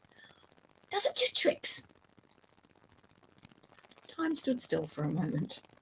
The other men looked at Medium Dave. He was known to Ankh-Morpork's professional underclass as a thoughtful, patient man, and considered something of an intellectual because of some of his tattoos were spelled right. He was reliable in a tight spot, and above all, he was honest, because good criminals have to be honest. If he had a fault, it was a tendency to deal out terminal and definitive retribution to anyone who said anything about his brother. If he had a virtue, it was a tendency to pick his time. Medium Dave's fingers touched the tobacco into the paper and he raised it to his lips. No, he said. Chicken Wire tried to defrost the conversation. He's not what you'd call bright, but he's always useful. He can lift 2 men in each hand by their necks. Yeah, said Banjo. He looks like a volcano, said Tea Time. Really? Said Medium Dave Lillywhite. Chicken Wire reached out hastily and pushed him back down in his seat. Tea Time turned and smiled at him. I do so hope we're going to be friends, Mr. Lillywhite. It really hurts to think I might not be among friends. He gave him another bright smile, and then he turned back to the rest of the table. Are we resolved, gentlemen? They nodded. There was some reluctance, given the consensus view that Tea Time belonged in a room with soft walls, but $10,000 was $10,000, and possibly even more. Good, said Tea Time. He looked Banjo up and down. Then I suppose we might as well make a start. And he hit Banjo very hard in the mouth.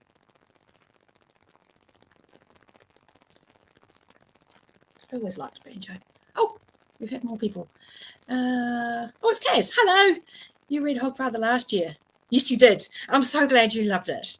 And happy holidays to you too. It's just a wonderful Christmas story, or New Year story, or turn of the season story. I think because most Western tradition has done the same thing. It's undergone so many changes from the things it used to represent, but we still celebrate them at the same time of the year, and the characters have evolved in the stories. And I love that. I love that Terry Pratchett can go, do you know how absurd this is that we do this? Because it is absurd, and we do it. And it's very odd. So, yeah, I love it. And it says a lot about Terry Pratchett's belief in humanity, that we do make up stories, but we do it on purpose, and we do it to help us get through reality. Because, I mean, hey, it's really difficult if you don't believe in things that don't exist. So, You're sorry, you think you're going to have to go to sleep. It's 9:30 in the morning and it's almost 48 hours since you've slept. Arnold, that's ridiculous. Go to bed. Seriously. Who does that at Christmas? Go to bed and have a wonderful sleep and wake up refreshed. Have something delicious for breakfast. And I hope you have a wonderful day. Do go to bed. That's silly. Go to bed. I shall do other live streams over the next week, I promise. Because that's my intent, to go into the new year being more active. That's the plan. Ever so. So I probably will only do a little bit more reading. And I'll probably sign off in about half an hour. And that will make it a 2-hour stream. So, but yeah. I mean, I've had a little handful of people here with me all evening, which has been lovely. And it's always nice to take a break and come in and see that someone else has popped in. It's always lovely to talk Discworld with people. But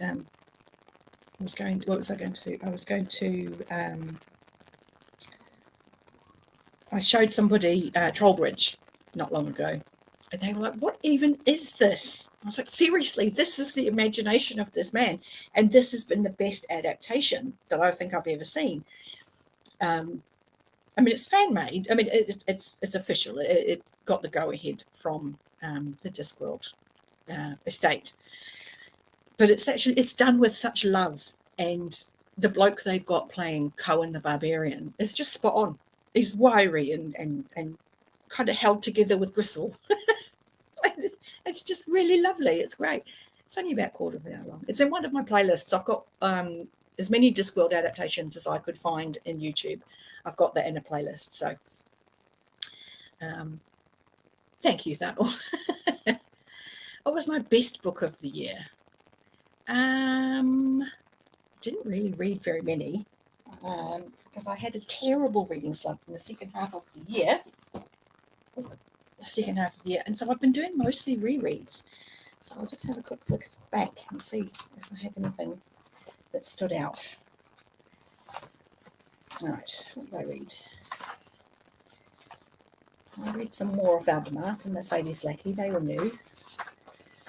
Still haven't finished The Vanished Birds that the wonderful Evie got me, although I am further along in that than I was. I did enjoy the Rivers of London books by Ben Aranovich. Where are we? June. What did I read in June? Oh, I read a mystery in June by Patricia Meredith, who also has a booktube channel. She was lovely. That was good. Oh, yes, I read some more of the novellas by Seanan Maguire. I enjoyed those. Oh, easy. Bear and the Nightingale was the best book of the year for me. Absolutely the best book of the year for me. It's a new read. It's a new favourite. It's this beautiful book here. Again, the lovely Evie. Seriously, I adore that woman. She is the best one, most wonderful person I could ever have been lucky enough to meet. And she's got quite a knack, actually, of going, you might like this. She hasn't steered me wrong. And I adored The Bear and the Nightingale. 5 stars, easy peasy. Beautiful book. I will absolutely be reading it again. In fact, I might read that in the next few days when I finish Battleground, which is my other current read at the moment, which is the last book of the Dresden Files. So I might reread Bear and the Nightingale because it's a Christmassy feel, even if it's not a New Zealand Christmassy feel, because it's stonking hot here. It's about 23 degrees at the moment, and it's 8:30 at night. Very hot and bothered. And The Bear and the Nightingale is set in the northern steppes of Russia and the snow. And it's Paul the Bookworm. Hello, Merry Christmas. So yeah, Bear and the Nightingale was my best book of the year, without a doubt. Pretty much as soon as I went, oh, that was this year. Just, well, you saw. The moment I saw it, I knew. It was like, yes, I've not read anything better this year than Bear and the Nightingale. So I can highly recommend that if you haven't read it yourself.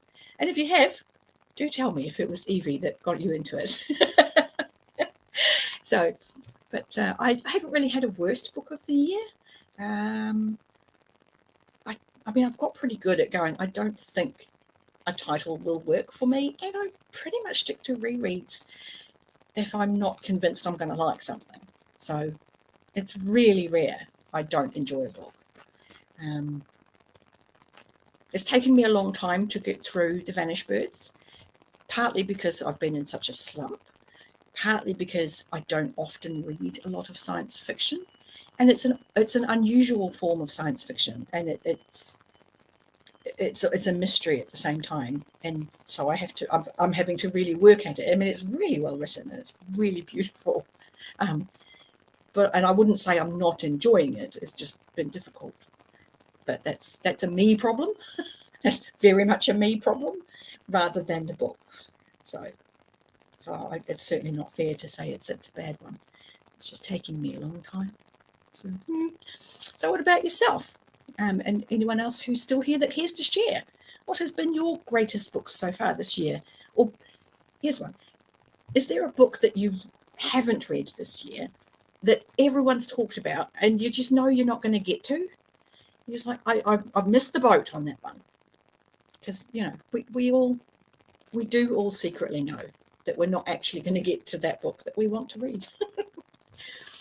Coming at 7:30 in the UK, taking a break from a Lego build. Woo! Your current read is Monstrous Regiment. Hi, Matt! Lovely to see you.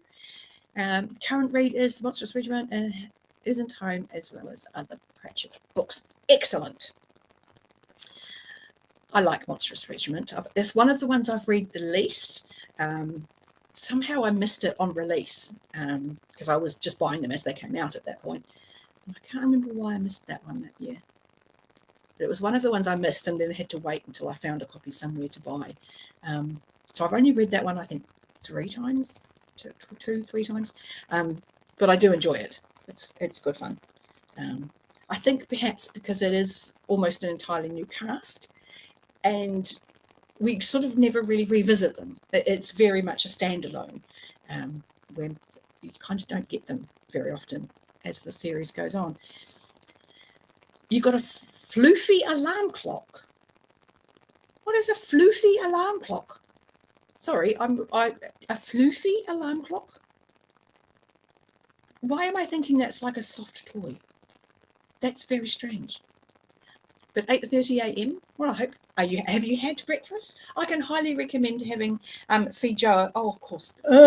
Fitz is waking you up. Hello, gotcha. Gotcha. So yes, you see, I remembered that your cat. Hey, of all of the people, I'm going to remember that your cat is called Fitz. I mean, come on. Kaz hasn't had great opinions. And a Russian classics, and I'm very curious about this one. I've polished my shelf. It could be interesting. Yes. Catherine Ardern, it's her debut novel, which blows my mind, The Bear and the Nightingale. And I found it really comforting. I was born in the UK, and there's such a rich fairy tale storytelling kind of culture that I grew up with, that when I read this, I was like, I know these stories. I have no idea how I know these stories, but I knew the feel of it. I was like, no, I know this. It felt like a known story being refreshed and told in a completely new way. And it's written beautifully. And I am going to continue, Kaz. Yes, I have all 3. The next one is The Girl in the Tower, I think. Because I have all 3. So we've got Bear in the Night. Yes, it is. Girl in the Tower and The Winter of the Witch. And they are lovely. They are absolutely, they're beautiful books. And I am definitely planning to read all 3. So I can highly recommend. This is lovely, Cass. So, and it just it's just beautiful. So me and Evie and our bears and nightingales. Well, hey, I'm going to give her credit for it. She was right. It was really good, and I really, really enjoyed it. The year before, was it 2022 or 2021? One of them, anyway. I read Naomi Novik's Spinning Silver, and I really enjoyed that because it's a lot of winter story kind of themes and fairy tales sort of swooshed together, and I liked that. It had a really wintry feel. And I was like, oh, yeah, I want more of that. I never really found anything. And then Evie sent me The Bear and the Nightingale, and it was exactly what I wanted. I'm like, this is a winter fairy tale with depth to it. Like you can feel that it's got history, and it feels, I don't know, it feels deep. Like it just feels rooted, and I loved it. It was so lovely. Paul, book you haven't got to, the book that wouldn't burn. Mark Lawrence, high on the list. It'll be next year before you read it. It's not far away next year. Just saying. It's a little bit vague now. Your soul, excellent. Seriously, I thanked Evie a lot while I was reading Bear and the Nightingale. I even visited her channel for a change, and we did the Gush Fest on her channel because she's certainly been on mine often enough to gush about Hob with me. So, and I really, really loved it. It just, it was very respectful of a culture and of a life, and of an understanding of how you live when it's the middle of winter and you may not see the sun for several weeks. Deep heart of winter stuff, and it was, just really good. And Matt's got FOMO for the Sun Eater series. Well, it's getting a lot of praise outside of BookTube now, which I think is fantastic. Look at us. I mean, obviously not me, because I haven't read them, so I haven't spoken about them. But people I know have done, and word is getting out that some of these authors are worth pushing. They've got real talent. There's heft to these authors and these stories, so I think that's marvelous. But unavoidably skeptical about Novak. I didn't enjoy Uprooted, Matt. I didn't.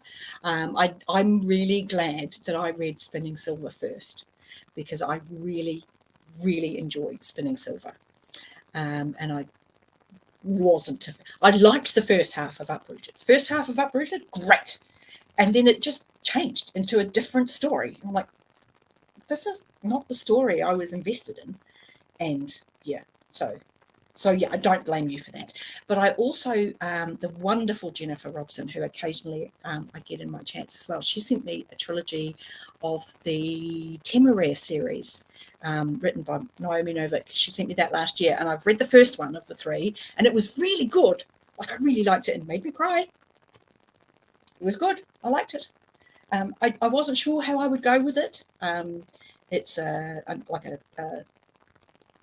I don't know. It's not really a historical fantasy, because it's not, but it kind of is, in that it's set during the Napoleonic Wars. But it feels more fantasy than reality, if that makes sense. And that may not make sense, because I just heard myself say it. But yeah, Temeraire was good. So that puts Naomi Novik on the plus side of the scales for me.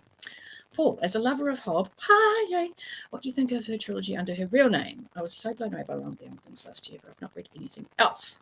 I am 2 books into Shaman's, the Soldier Sun trilogy, that is under the Hob name, but is really the only other epic trilogy she's written. Not my favourite, but I haven't finished the third. That's a lie. I haven't even started the third book, because I'm about it. But the second book was much better than the first book, and everybody, and I mean everybody, loves the third book, so that might lift the whole thing. So it could be worth a go. There are people who prefer the Soldier Sun trilogy to the Realm of the Elderlings. I personally don't understand that, but they could be right. Every reader is different, and what you get from it is always different. So I can recommend. Matt has read it. Who else had a good time with it? Josh, Red Fury Reads, has read it. He's done reviews of them. And if you want actual raving about the Soldier Sun trilogy, visit Chris the Bookish Cauldron. He loves the Soldier Sun trilogy. So he's a really good place to hear more about that, in terms of whether or not it's got things that will hook you, because we are all different. As for Megan Lindholm, I have got the few books that she's written as Megan Lindholm. I've read 3 of them. Odd is where I've come to. I've kind of gone, okay, it's definitely it's not epic. It's very much light, more sort of urban fantasy. I like the Megan Lindholm short stories that are in The Inheritance. Yeah, but Realm of the Elderlings at this point for me is her high point, just in terms of my love for it and, my satisfaction with the way the story went. But I'm only one person, so I can only give you what I can give you. Definitely not going to read Fourth Wing. Even Banging Dragons can't convince me. No, I'm not going to. It has no appeal for me either, Cass. Where are we? Preferring Soldier Son to Realm of the Elderlings is objectively wrong, though. Well, I'm not going to disagree with you. But I do think highly of Chris from Bookish Cauldron, so his opinion is as valid as mine. And there will be people who think that.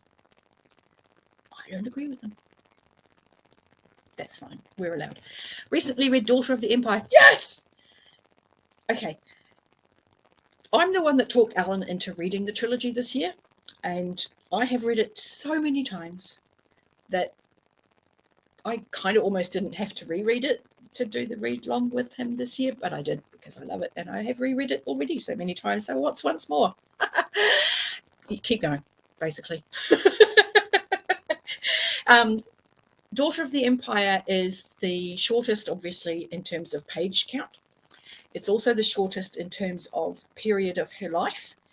It's also the shortest in terms of her opponent. Each book is a different stage in her life and a different opponent. And as each book gets bigger, so do the events in it. So the first book, so Daughter of the Empire, takes place over sort of a, I don't know, roughly 2-year period as she gains inheritance of her house. When you go into Servant of the Empire, we're talking probably a good 10, just trying to think, 10-year, yeah, about a 10-year time span of her life. And she's up against much, much more canny foes. And so the plans have to be longer, long-term plans. And she has to adjust far more readily because obviously over that length of time more changes. And again, with Mistress of the Empire, you're talking about a much greater length of time, much bigger stakes, much deeper planning and plotting that has to go on. So highly recommended. I love it. It's right up there in like my top 5 series. So had a short break, moving back into Tawny Man now, full swing. Go Matt. Such a Tawny Man. It's just magnificent. Yes, Paul, it is a genuine masterpiece. Genuine masterpiece. Fourth Wings had the bare bones of a decent fantasy story, substituted for drooling over muscle. It's a shame. Dragons were great, but whatever sells. Average at best. Absolutely. Absolutely. And Kaz is off to bed. Good night, Kaz. Thank you for coming in and saying hi. Have a lovely sleep. Have a fabulous Christmas breakfast. I hope Santa is really kind.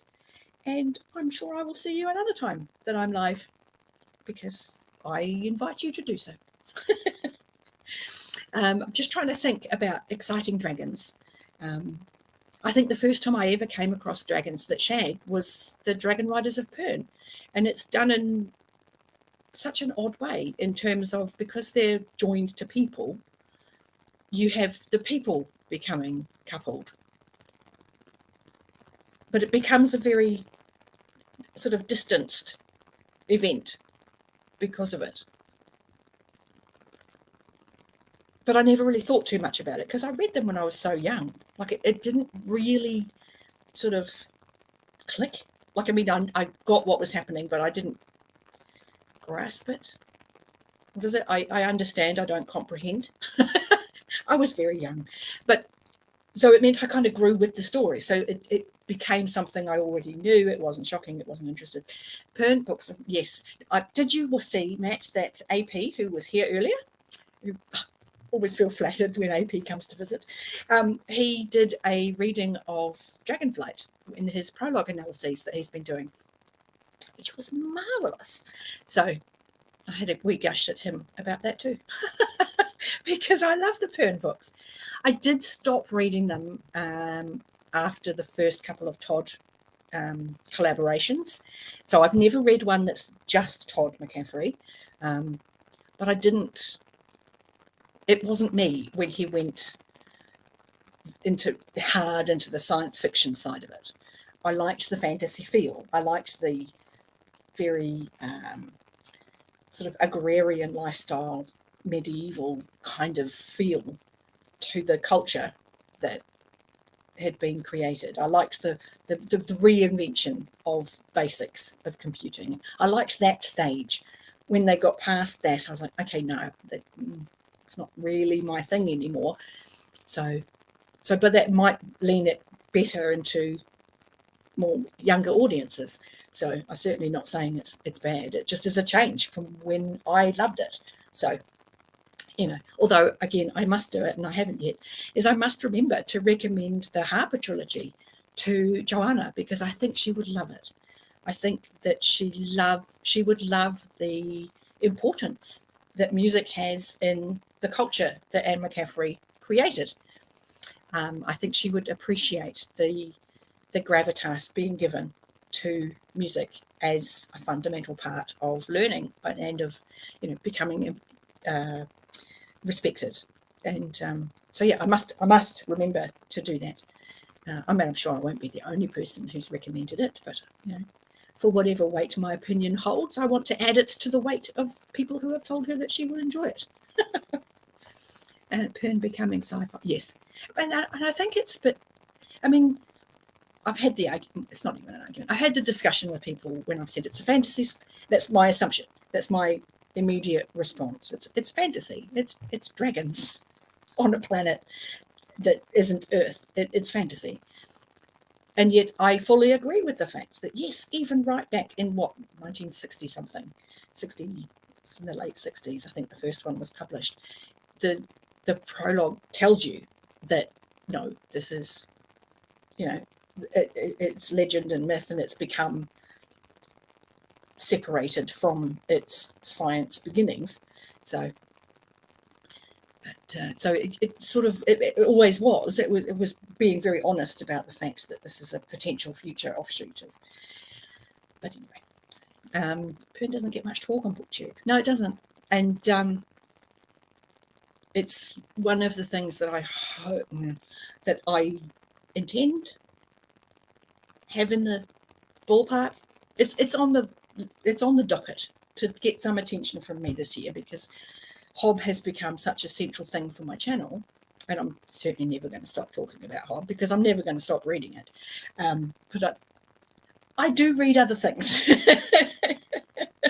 So Pern is definitely among some of the classics that I know well enough to talk about, because that's my thing. I'm never likely to talk very much about things I've only read once.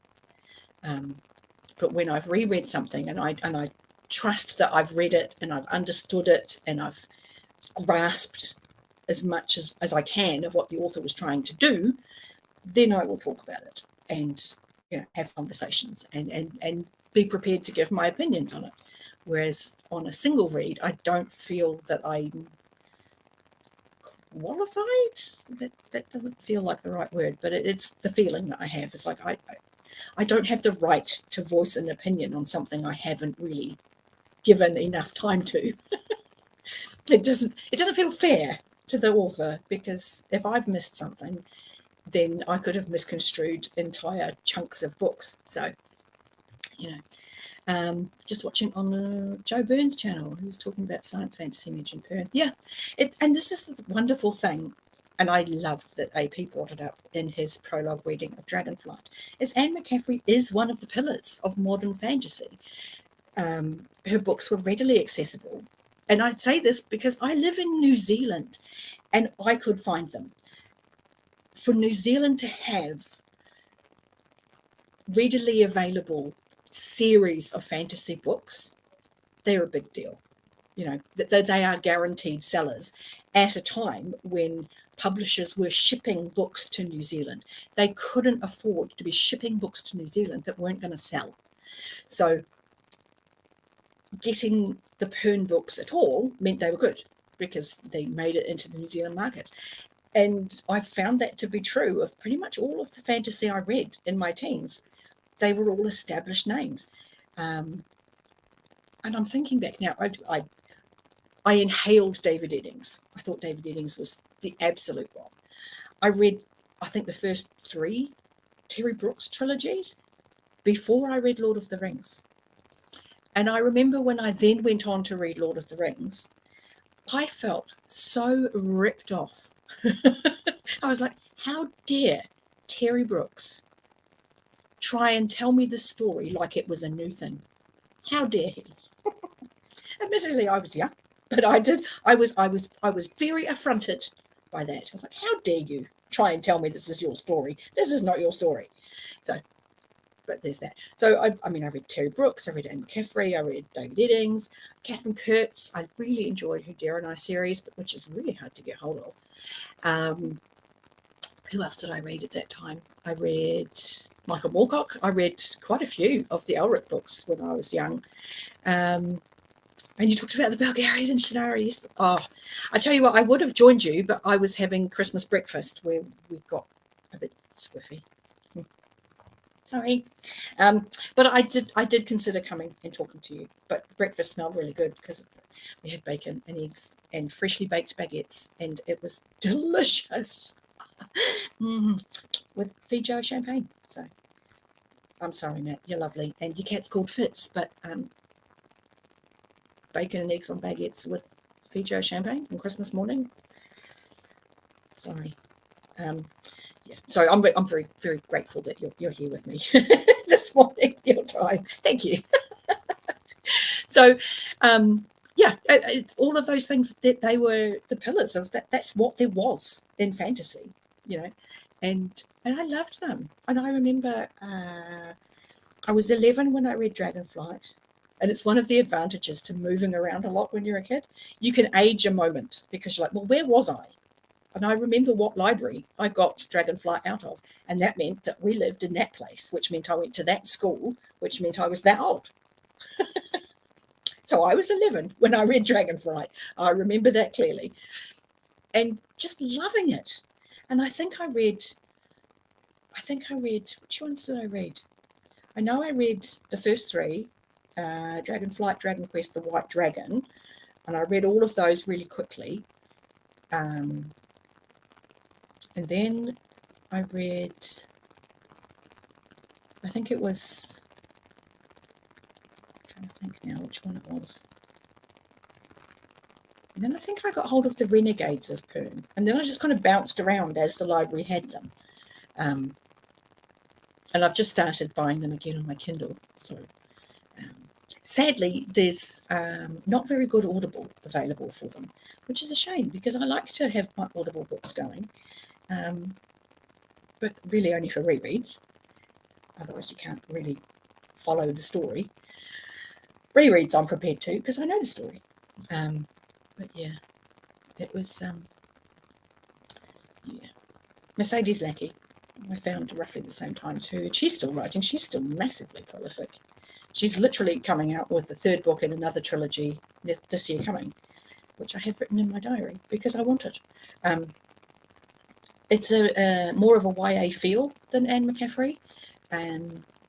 It's more of a very traditional. It's very good guys, bad guys, and the good guys are really good, and the bad guys are really bad.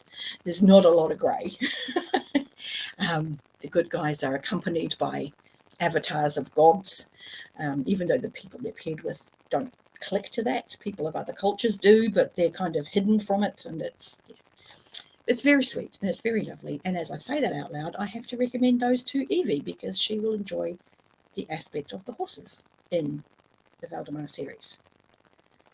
So I must recommend those. And there's also Birds of Prey in one of the trilogies, which is great.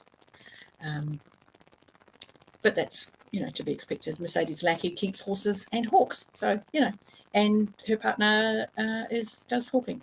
So, yeah, birds of prey. It's kind of their thing. Reread some Pern. Do it. I reread the Chronicles of Pern earlier this year, which is when they first land in the southern continent before the volcanoes erupt. And just remember loving it because it's the Chronicles of Pern. So you get that part of the history, and then you get a bit of history a bit later where fall hasn't fallen and people are starting to not believe it, and they've put it's the first test really of the Starstones, and that was fun. I enjoyed that. And making the new wares, because they start at Fort Ware and everyone's getting cramped, and now we need to start splitting off, and I enjoyed that story. That was great. Yeah, I think they're great. They're such good books. In terms of, they're just a great story. And this is why I love fantasy, is that you can really look at people when you take them out of reality, because you don't have to create a scenario in reality to test them in some way. You can just put people in a situation you want to test them in. And look, let's see what this does. And you can watch dynamics and relationships shift and change, and a good author will invest you in it. And Anne McCaffrey's really good at it. Did you read the Powers That Be trilogy? I know there's more of them. There's like a spin-off trilogy of the children from that series. But I quite liked the Powers That Be trilogy. I thought that was quite good. With a sentient planet. I thought that was really clever. Because I enjoy quite a lot of Anne McCaffrey's stuff. She also did the Tower and Hive. That was good until it started getting a bit too close to romance. You haven't heard the Powers That Be. That's really good, and that one's power lines, power something, power play, and it's literally a sentient planet. Yeah, I would recommend that one. It's good. In terms of, same kind of feel. It's the sort of sci-fi fantasy element of it, but believably done, because it's Anne McCaffrey, so she knew her stuff, or knows her stuff. Pretty onto it. I enjoyed it. I haven't reread that one for a long time, actually. I haven't reread that one since before I left my ex, because it's one of the books that were on the shelves that I had to leave. Reread some C.J. Sherry. Nice. Yes. And the same kind of feel, where it's almost nostalgic, but it's not old-fashioned necessarily, because it's fantasy. It doesn't really date too badly, unless they're badly written.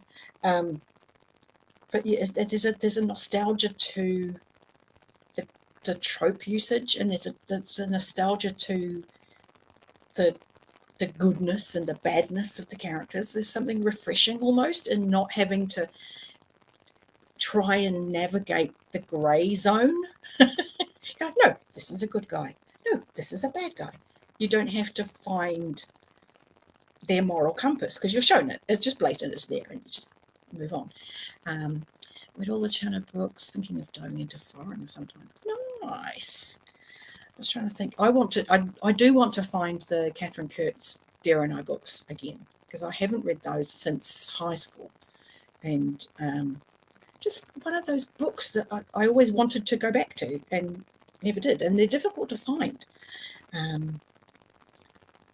There's a second-hand bookshop in Wellington that has books 2 and 3 all the time. Like, but I want book 1. No, they never have it. So, 22 books and counting. Eesh. They're not as dense, I don't think, as some of the other books that we read, though. I mean, let's face it. I'm going to do a reread of Game of Thrones again this year. Why not? Because I love them. And they're pretty dense, And I don't think anything of that. So, and yeah, okay, it's 5 books, but they're 5 huge books. And they're 5 huge, dense books.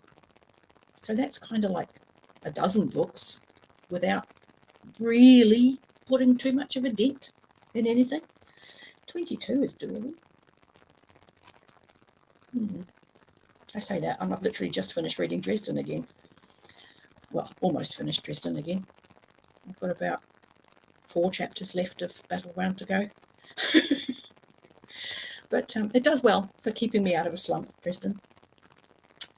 We read Song of Ice and Fire. Yeah, I did too, with Jimmy.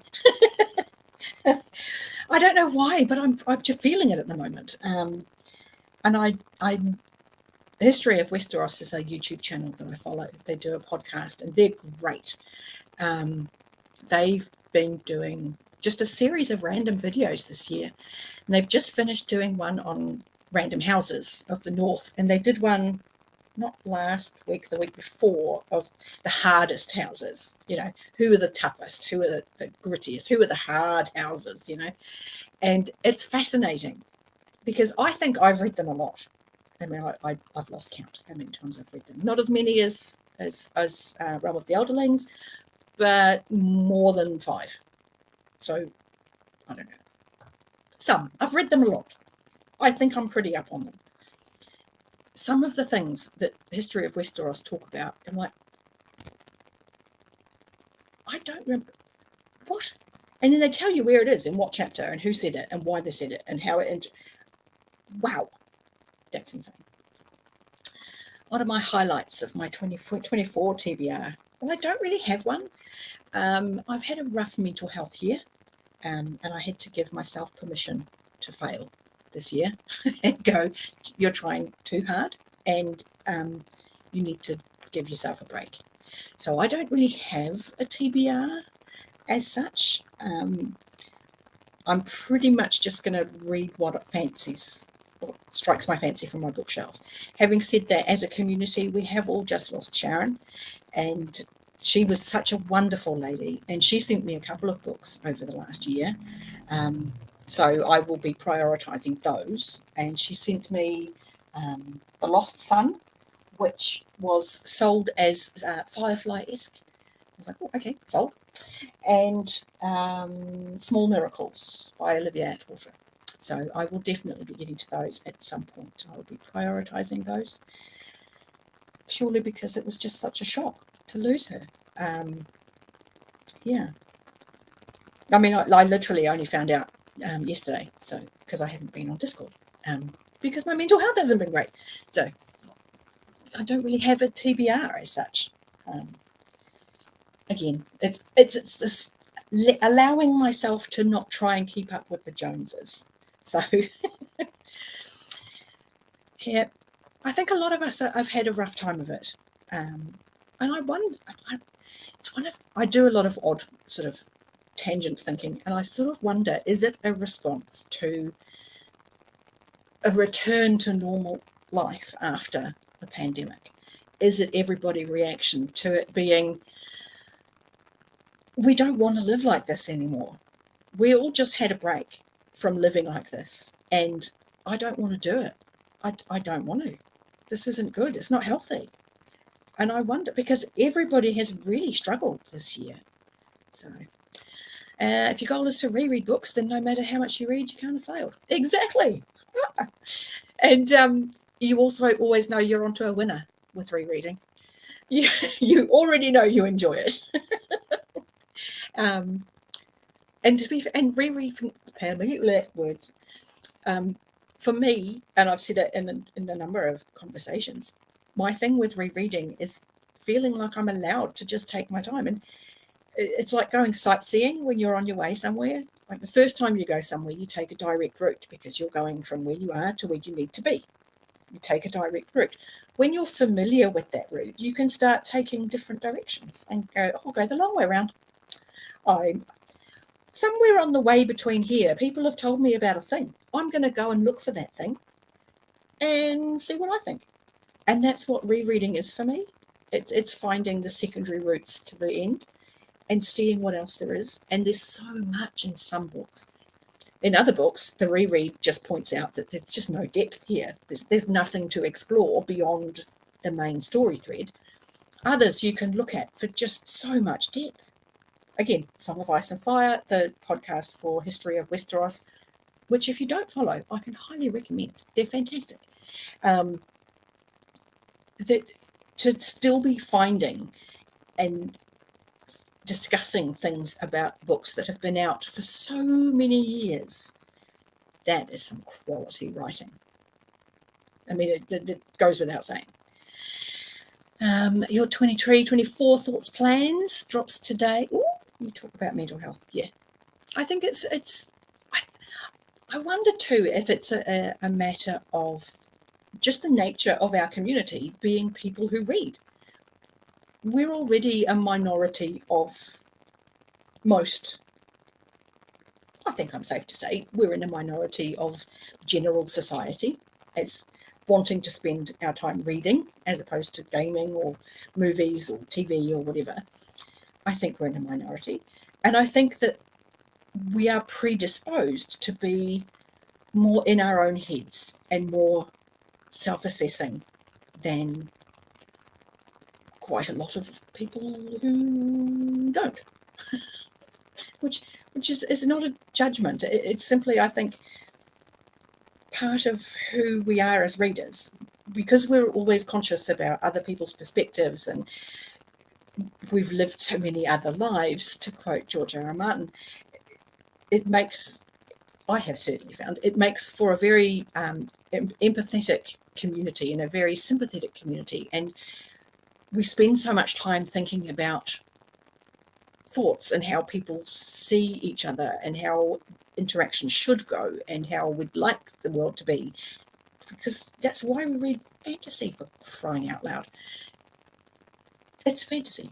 It's like, these are the good guys, this is how we want the world to be, and our world just doesn't look like that. So that's pretty depressing. We were having a conversation a couple of weeks ago at home. I recommended that the family watch The Martian, and my best friend said to me, how is this a movie for you? Surely this is depressing. And I was like, are you kidding? This guy, okay, he's been abandoned on a planet, he's on his own and everything's going wrong. On the surface, this is not a good movie for a depressed person. But this guy keeps his shit together and keeps going. Every day he gets up and does the next thing. And the level of hope that has. So we were having this discussion about depression and where people who struggle with things, why they wouldn't read or wouldn't watch some things. And she said to me, well, that's like saying that you'd go off on a one-way trip to Mars. And I'm like, yeah, I would. And she was very struck by that. I was like, because as a depressed person, I see no hope for the world as it is.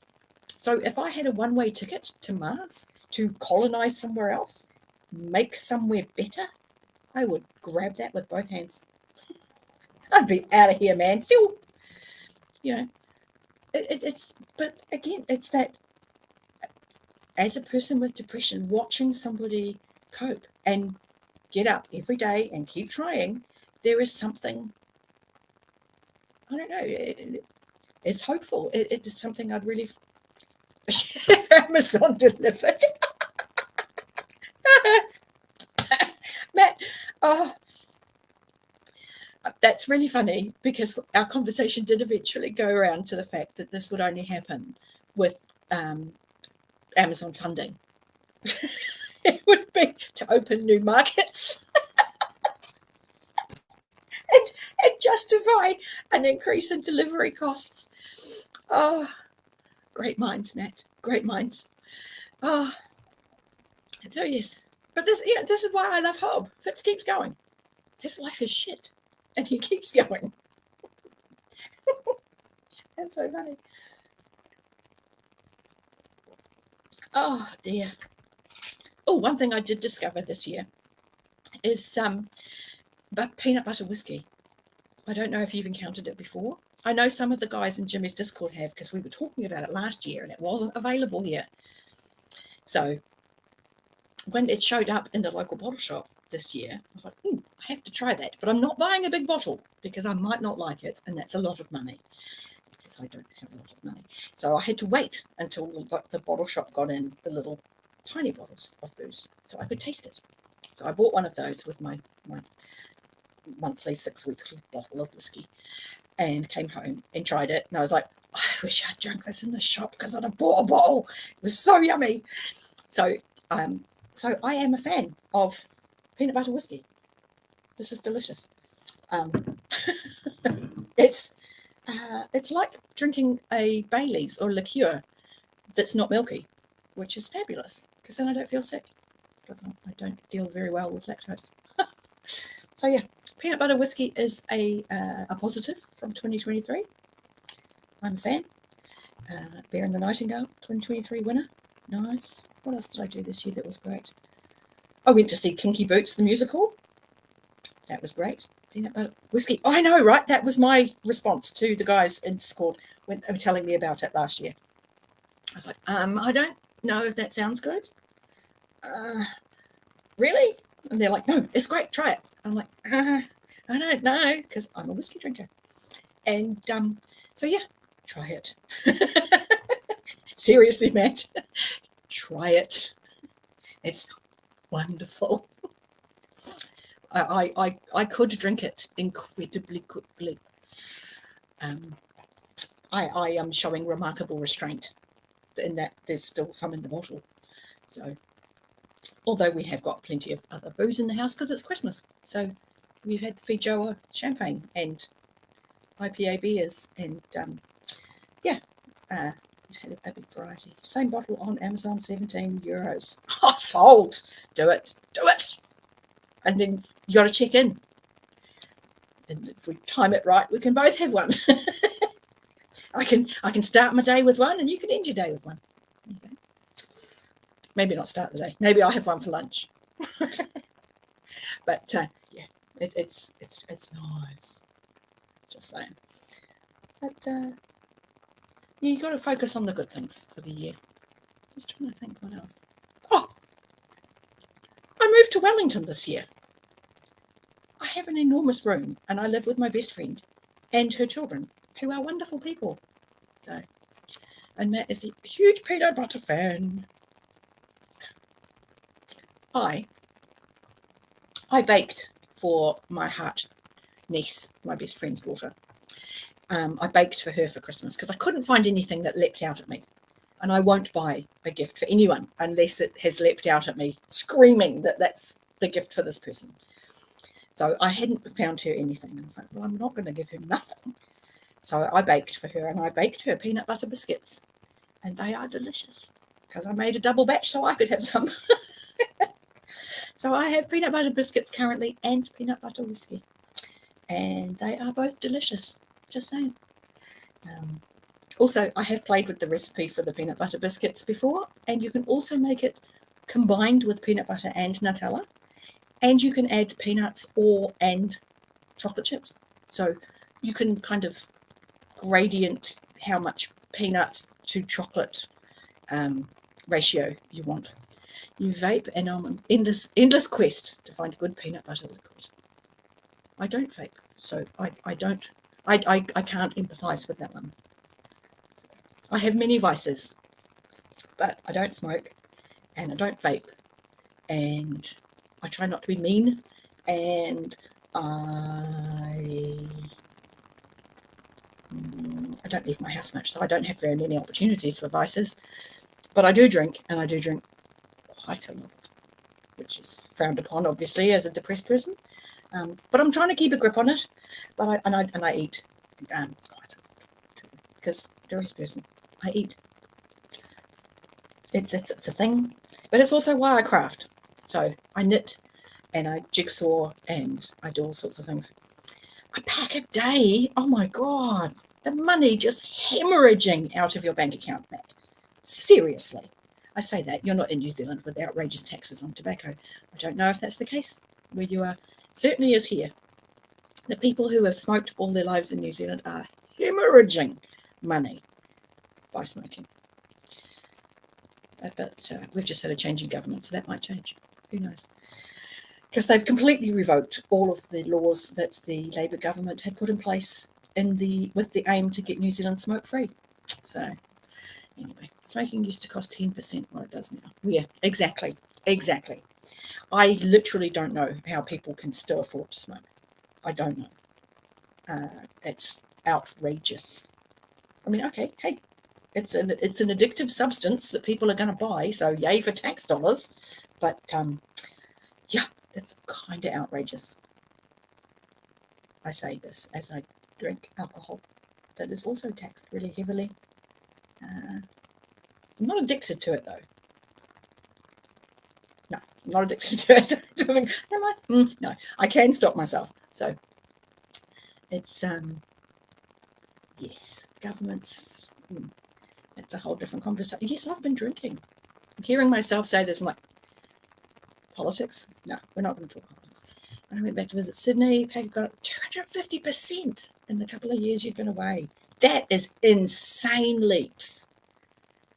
Dude, I do remember that getting the odd pack of ciggies when you went overseas to come back with the tax-free thing was a thing you did occasionally. Now, if you go overseas and you don't tell your smoking friends that you're going, people are going to be so shitty with you.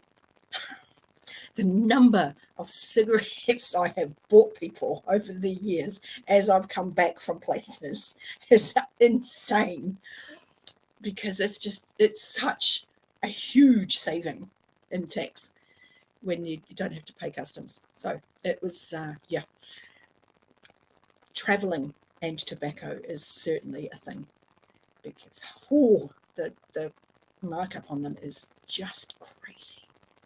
Just crazy. But yeah, things are going to change here, I think. I mean, I can't see the price dropping. I mean, no government's going to go, let's drop the cost on that and lose us tax funds. But I can't see them putting them up anymore. So it might stay stable for a while. Might. Not sure. Tobacconist remembered you. Oh! Doesn't allow duty-free tobacco. Oh.